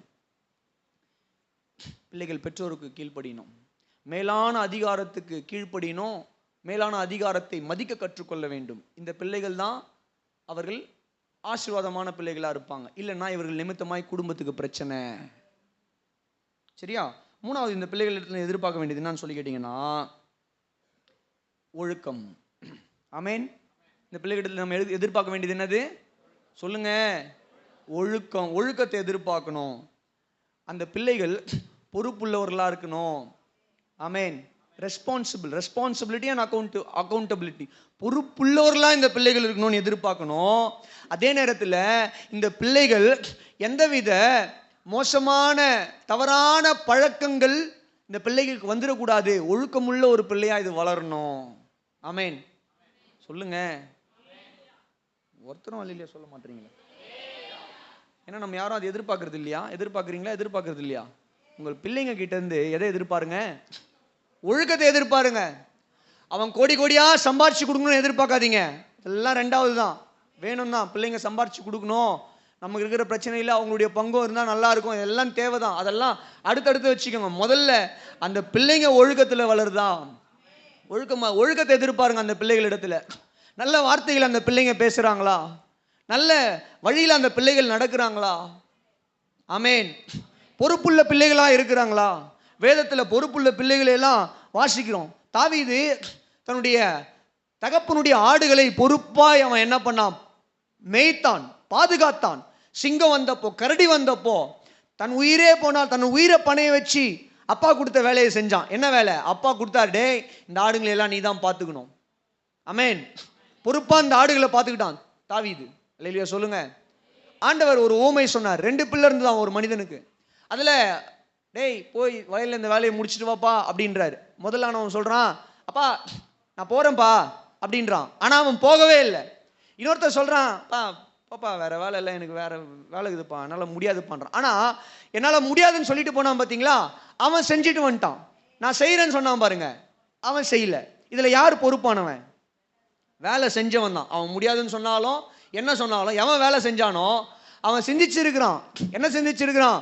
எங்க அப்பா என்கிட்ட ஒரு வேலை செய்ய சொன்னாரு, இப்ப நான் போய் அதை செய்யலன்னா வேற யார் செய்வா எங்க அப்பாவுக்காக? அப்போ நான் போய் செஞ்சிடுறேன். அப்பா கிட்ட முடியாதுன்னா, ஆனா அவன் போய் செஞ்சிட்டான். அல்லேலூயா சொல்லுங்க, சத்தமா சொல்லுங்க. நான் அந்த கேட்டகரி தான். நிறைய நேரத்தில் எங்கள் அப்பாவும் எங்கள் அம்மாவும் சொல்லுவாங்க, இதை பண்ணோம் அதை பண்ணோன்னு, போமா முடியாதும்மா, அது போப்பா முடியாதுப்பா. ஆனால் நான் மேலே போயிட்டு சிந்திப்பேன், ஐயோ இப்போ நம்ம செய்யலைன்னா அவங்களுக்கு வேற யார் செய்வாங்க, நான் போய் செஞ்சிருவேன். அல்லேலூயா சொல்லுங்களேன், சத்தமாக சொல்லுங்க. உங்களுடைய பிள்ளைகளிடத்திலிருந்து நீங்கள் எதிர்பார்க்க வேண்டியது பொறுப்பு. ஆமேன். பொறுப்பாக வேலை செய்கிறானா, பொறுப்பாக இருக்கிறானா, வீட்டில் பொறுப்பாக இருக்கிறானா, அவன் படிக்கிற இடத்துல பொறுப்பாக இருக்கிறானா, ஒரு பொறுப்புள்ள பிள்ளையா அது வளருதா, இல்லை பொறுப்பற்ற பிள்ளையா வளருதா? இன்னைக்கு பொறுப்பற்ற பிள்ளையா அந்த பிள்ளைகளை நம்ம சின்ன வயசுலேருந்தே வளர்த்தோம்னா அது எங்கே போய் முடியும்னா, அது குடும்பத்தினுடைய வீழ்ச்சிக்கும் அதனுடைய எதிர்காலத்தின் வீழ்ச்சிக்கும் அது ஏதுவாகும். இந்த காலை வேளையில் நான் சொல்கிறேன், பிள்ளைகளை பொறுப்புள்ளவர்களாய் நாம் வளர்க்க வேண்டும். அந்த பிள்ளைகளிடத்தில் பொறுப்பு எதிர்பார்க்கணும், ஒழுக்கத்தை எதிர்பார்க்கணும். ஒழுக்கக்கேடான விஷயங்கள் அந்த பிள்ளைகளுடைய வாழ்க்கையில் நம்ம பார்ப்போம்னா அதை முதல்ல என்ன பண்ணுங்கன்னா எடுத்து போடுங்க. ஆமேன். சத்தமா சொல்லுங்க, சத்தமா சொல்லுங்க. நான் 2 காரியம் மட்டும் நான் சொல்லி முடிச்சிடறேன். பிள்ளைகளிடத்துல எதிர்பார்க்க வேண்டிய கடைசி 2 காரியம். தேவ பக்தி எதிர்பாருங்க. உங்க பிள்ளைங்க தேவ பக்தியில வளர்றாங்களா? ஆமேன். உங்க பிள்ளைங்க தேவ பக்தியில வளர்றாங்களா? உங்க பிள்ளைங்க கிட்ட தேவ பக்தி இருக்குதான்னு எதிர்பாருங்க. இருக்கான்னு முதல்ல பாருங்க. உங்க பிள்ளைங்க கிட்ட நீங்க எது எதிர்பார்க்கணும்னா, என் பிள்ளை பாடணும், என் பிள்ளை ஜெபிக்கணும், என் பிள்ளை வேதத்தை வாசிக்கணும். பக்தன் சொன்னார், என்ன சொன்னாரு? கர்த்தருக்கு பயப்படுதலே ஞானத்தின் ஆரம்பம். நீங்க முதல்ல தாவீது சாலமோனுக்கு சொன்னது கொஞ்சம் நீதிமொழிகள், அதன் பின்புதாக சாலமன் சொன்னதுதான் நிறைய நீதிமொழிகள். அதில் தாவீது சொல்லும் சொல்றாரு, என் மகனே கர்த்தருக்கு பயப்படுதலே ஞானத்தின் ஆரம்பம். அப்போ தாவீது சாலமோனிடத்துல எதை எதிர்பார்த்தாருன்னு கேட்டீங்கன்னா, நீ தேவனுக்கு பயந்து நட. ஆமேன். தேவனுக்கு சொல்லுங்க, பயந்து வாழு, பயந்து நட என்று சொன்ன. நல்ல ஒரு அல்லேலூயா சொல்லுங்களேன், சத்தமா சொல்லுங்க. அல்லேலூயா, அல்லேலூயா, அல்லேலூயா. தேவ பக்தி பிள்ளைகளிடத்துல எதிர்பாருங்க. உங்க பிள்ளைங்க நீங்க குடும்பமா உட்காந்து ஜெபம் பண்ணும்போது வந்தவங்க ஜெபத்துல உட்காரணும்னு எதிர்பாருங்க. நீங்க சபைக்கு வரும்போது உங்களுடைய பிள்ளைகள் சபைக்கு வரணும்னு எதிர்பாருங்க. உங்க பிள்ளைங்க ஊழியம் செய்யணும்னு எதிர்பாருங்க. அல்லேலூயா, அல்லேலூயா. கடைசியாக உங்களுடைய பிள்ளைகள் நல்லா படிக்கணும்னு எதிர்பாருங்க. ஆமென். உங்களுடைய பிள்ளைங்க நல்லா படிக்கணும். ஓவர் எக்ஸ்பெக்டேஷன்லாம் இருக்கக்கூடாதுங்க. சில பெற்றோர் நீங்கள் பார்த்தீங்கன்னா, அவன் அப்படியே ஸ்டேட் ஃபஸ்ட்டு வந்துடணும். நமக்கே தெரியும் நம்முடைய பிள்ளைனுடைய நிலைமை என்னான்னு சொல்லிட்டு, நம்முடைய பிள்ளைனுடைய நிலைமை என்னான்னு சொல்லிட்டு நமக்கு தெரியும். ஆமாம், அதை தெரிஞ்சோம் நம்ம என்ன பண்ணக்கூடாதுன்னா, அவன் ஸ்டேட் ஃபஸ்ட்டு வந்து, நீ ஸ்டேட் ஃபஸ்ட்டு இல்லை ஸ்கூல் ஃபஸ்ட்டு வராமல் இருந்து பாரு, உனக்கு என்ன பண்ணுறேன் பாரு, அதெல்லாம் வேணாம். ஆமென். ஓவர் எக்ஸ்பெக்டேஷன் வேணாங்க. ஒரு பிள்ளைக்கு கல்வி அவசியம். நீதிமொழிகள் நான் முன்னாடியே சொன்னேன், பல இடங்களில் நீதிமொழிகள் ஞானமே முக்கியம், அறிவை சம்பாதி, புத்தியை சம்பாதி. ஆமென் சொல்லுங்களேன். நீதிமொழிகள் 2:10 இருக்கலாம், நீதிமொழிகள் 2 3வது வசனம் 4வது வசனமாக இருக்கலாம்.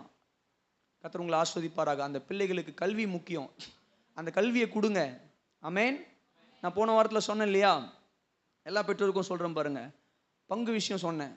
சொத்து விஷயத்தில், பங்கு விஷயத்தில் நியாயமாக நடந்துக்கணும். அந்த பிள்ளைகளுக்கு நீங்கள் ஆஸ்தியை வச்சுட்டு போகணும். இன்றைக்கும் சொன்னேன் இல்லையா, வீடும் ஆஸ்தியும் பிதாக்கள் வைக்கும் சுதந்திரம். ஒருவேளை நான் ரொம்ப எளிமையான குடும்பத்தை சார்ந்தவன், என்னுடைய மாத வருமானத்துக்கே நான் திண்டாடி கொண்டிருக்கிறேன், என்னுடைய அன்றாட வாழ்க்கைக்கே நான் திண்டாடி கொண்டிருக்கிறேன், நான் என் பிள்ளைங்களுக்கு பெருசாக ஒன்றும் சேர்த்து வச்சுட்டு போக முடியாது, ஒரு இடம் வாங்கி வச்சுட்டு போகிறதோ, இல்லை வீடு கட்டி வச்சுட்டு போகிறதோ, இல்லை ஃபிக்ஸட் டெபாசிட்டில் இத்தனை லட்சம் வச்சுட்டு போகிறதோ என்னால் முடியவே முடியாதுன்னு சொல்கிறவங்க யாராவது நீங்கள் இருப்பீங்கன்னா, உங்களுக்கு நான் சொல்கிறேன் பாருங்கள், உங்களுடைய பிள்ளைகளுக்கு நீங்கள் வச்சுட்டு போகக்கூடிய 2 சொத்து. முதல் சொத்து என்னன்னா, தேவனும் அவருடைய வார்த்தையும். தேவனையும் அவருடைய வார்த்தையும் கொடுத்துருங்க, அதுதான் பெரிய சொத்து. 2வது, அந்த பிள்ளைகளுக்கு கல்வியை கொடுங்க. நீங்கள் அவனுக்கு இடம் வாங்கி வைக்கல, வீடு கட்டல, எதுவுமே பண்ண தேவையில்ல, 10 சவரன் நகை சேர்த்து வைக்கல, 20 அதெல்லாம் ஒன்றும் தேவையில்ல. அவனுக்கு நல்ல கல்வியை கொடுங்க, அவன் வளர்ந்து சம்பாதிச்சிருவான். அல்லேலூயா. பரவாயில்ல, ஒரு 15 வருஷம் கஷ்டப்படுங்க, 12 வருஷம் ஸ்கூல் லைஃபு, 3 வருஷம் காலேஜ் லைஃப், 15 வருஷம் கஷ்டப்படுங்க, கஷ்டப்பட்டு ஃபீஸ் கட்டுங்க, ஒன்றும் குறைஞ்சிட மாட்டோம். ஆமேன். எனக்கும் தான், நானும் ஒரு அப்பாவை தான் நான் பேசிக்கிட்டு இருக்கிறேன். அல்லேலூயா சொல்லுங்களேன், சத்தமாக தான் சொல்லுங்களேன். அல்லேலூயா. நீதிமொழிகள் 8 வசனம் சொல்லுது, ஞானம் கூப்பிடுறது இல்லையா, அழைக்கிறது இல்லையா, நீங்கள் வாசிச்சு பாருங்க. ஞானம் சொல்லுது, என்னிடத்தில் ஐஸ்வர்யமோ கனமும் உண்டு. எது சொல்லுது? ஞானம் சொல்லுது. ஞானம் அழைக்குது. அந்த 8வது அதிகாரத்தின் முதல் வசனமே அப்படிதான் ஆரம்பிக்குது. ஞானம் அழைக்குது. ஞானம் அழைக்கவில்லையா? தெரு ஓரங்கள் இருந்து சத்தமிடுது. ஒரு உதாரணமாக சொல்லப்படுகிறது இவைகள் எல்லாம். ஆமேன். அல்லேலூயா. அப்போ அந்த ஞானம் சொல்லுது, என்னிடத்தில் ஐஸ்வர்யம் இருக்கு, கனம் இருக்கு. அப்படின்னா என்ன அர்த்தம்? அந்த பிள்ளைகளுக்கு கல்வியை கொடுங்க. ஞானம், அறிவு, புத்தி கல்வியில் வரும். ஆமேன் சொல்லுங்களேன். அந்த பிள்ளைகளுக்கு 2 சொத்து, 1 தேவன், 2 கல்வி. இதை நீங்கள் கொடுத்துட்டீங்கன்னா அந்த பிள்ளைகளுக்கு நீங்கள் பெருசாக வேறு ஒன்றும் நீங்கள் செய்ய வேண்டிய அவசியமே இல்லை. சத்தமாக சொல்லுங்களேன். அதே போல் அதான் நான் சொன்னேன் இல்லையா, உங்கள் பிள்ளைகளிடத்தில் ரொம்ப என்ன பண்ணாதீங்கன்னா, படிப்பு, சிலர்லாம் வந்து படிப்பு படிப்பு படிப்பு படிப்புன்னு சாவடிச்சிருவாங்க பிள்ளைங்களை. ரொம்ப அப்படிலாம் கிடையாது பாருங்கள், எல்லாம் ஒரு அளவு தான். சர்க்கரை நிறையா போட்டால் டீ நல்லா இருக்குமா? சொல்லுங்கள். ஞானியே என்ன சொல்கிறார்? அதிக படிப்பு உடலுக்கு இளைப்புன்ற. ரொம்ப படி படி படி படி படி படி படின்னு கடைசியில் அது ஸ்ட்ரெஸ் ஆகி என்ன பண்ணோன்னா சைக்கோவாக மாறிடும். எங்கள் வீட்டில் என்னை வந்து என்ன பண்ணுறாங்க, படி படின்னு உயிரை வாங்குறாங்க. அவன் வந்து அதுவே நம்முடைய பிள்ளைகளை நம்ம வந்து டார்ச்சர் பண்ணி அனாயிங் பண்ணுற மாதிரி ஆகிடும், அவங்களை சினம் ஊட்டுகிற மாதிரி ஆகிடும். அவங்க படிக்கணும், நல்ல மதிப்பெண் எடுக்கணும். ஆமேன். உங்கள் பிள்ளைகளிடத்தை எதிர்பாருங்க, அப்பா நல்லா படிப்பா, நல்ல மதிப்பெண் எடு. யாரு கூடயும் நீ கம்பேர் பண்ணி அவனை விட நீ ஃபர்ஸ்ட் ரேங்க் வரணும், அவனை விட நீ இந்த கிரேடு வரணும், அதெல்லாம் உங்கள் பிள்ளைங்களுக்கு கம்பேர் பண்ணவே பண்ணாதீங்க. அடுத்த தடவை உங்கள் கிளாஸில் வந்து அவனை காட்டிலும் நீ அப்படி வரணும், அதெல்லாம் சொல்லவே சொல்லாதீங்க. நீ நல்லா படி, நீ இவ்வளோ மார்க் வாங்க, அவ்வளோ மட்டும் போதும், அவ்வளோதான். அல்லேலூயா. நல்லா சொல்லுங்க அல்லேலூயா. அல்லேலூயா. சில பேரண்ட்ஸ் பார்த்துருக்குறேன், படி படி படி படின்னு போட்டு அந்த பிள்ளைங்களை திருகி இருப்பாங்க. ஆனால் இவங்க அவங்க படிக்கிறதுக்கு எந்த உதவியுமே செய்ய மாட்டாங்க.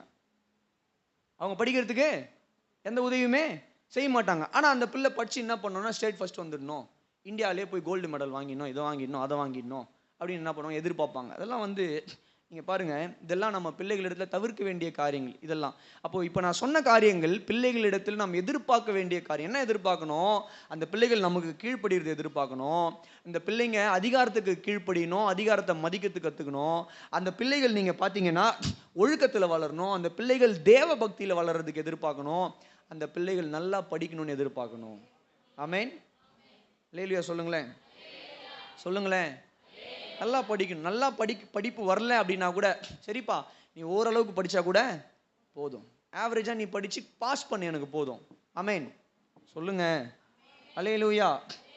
ஏன்னா வசனமே சொல்லுது, என்னதான் உருண்டு பிறண்டாலும் ஒட்டுறது தான் ஒட்டும், அவனுடைய என்னவோ அதுதான். இல்லை அந்த பிள்ளைகளுக்கு இன்னும் அவர்கள் சாதிக்கணும்னு நினைக்கிறீங்களா?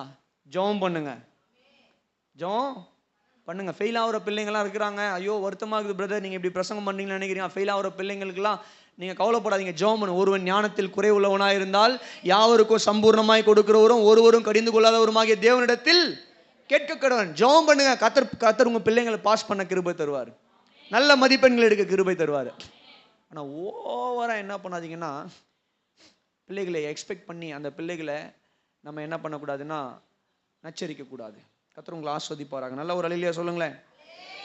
அப்போ குடும்ப வளர்ச்சியில் பிள்ளை வளர்ப்பினுடைய பங்கு அவசியமாக இருக்குது. இப்போது நான் 3 காரியம் சொல்லியிருந்தேன் கடந்த வாரத்தில். ஃபேமிலி யூனிட்டி, இன்னைக்கு family decision and family expectation. குடும்ப ஒற்றுமை, குடும்ப தீர்மானங்கள், குடும்ப எதிர்பார்ப்புகள். இதில் பிள்ளை வளர்ப்பு எவ்வளவு மிக முக்கியமான ஒரு பங்காக இருக்கிறது. இதில் நம்ம கொஞ்சம் தவறணும் அப்படின்னா ஒட்டுமொத்த குடும்பமே கொலாப்ஸ் ஆகிறதுக்கும் ஒட்டுமொத்த குடும்பமே அது கடினமான பாதைக்குள்ளே போவதற்கு ஏதுவாக இருக்கும். அதனால் ஜபத்தோடு தேவ பயத்தோடு எல்லாவித ஞானத்தோடு உங்களுடைய பிள்ளைகளை நீங்கள் வளர்க்கும்படி உங்களை அன்பாய் நான் கேட்டுக்கொள்கிறேன். இவைகளெல்லாம் ஏன் பேசிக்கிட்டு இருக்கோம், பிரசங்கமாக பண்ணிகிட்டு இருக்கோம் அப்படின்னா, நம்முடைய சபையில் இதை பார்த்து கொண்டிருக்கிற கிறிஸ்தவர்கள் தங்களுடைய பிள்ளைகளை எல்லாவித தேவ பக்தியிலையும் எல்லாவித ஒழுக்கத்திலையும் எல்லாவித கிருபையிலையும் அவர்கள் வளர வேண்டும் என்பதற்காக. ஆமேன். உங்களுடைய பிள்ளைகளுடைய வாழ்க்கை ஆஸ்வாதமாக இருக்கட்டும். கர்த்தர் உங்கள் பிள்ளைகளை ஆஸ்வதிப்பாராக. நம்ம ஜெபிக்கலாம். பிதாவே, இந்த வார்த்தைகளுக்காக நன்றி.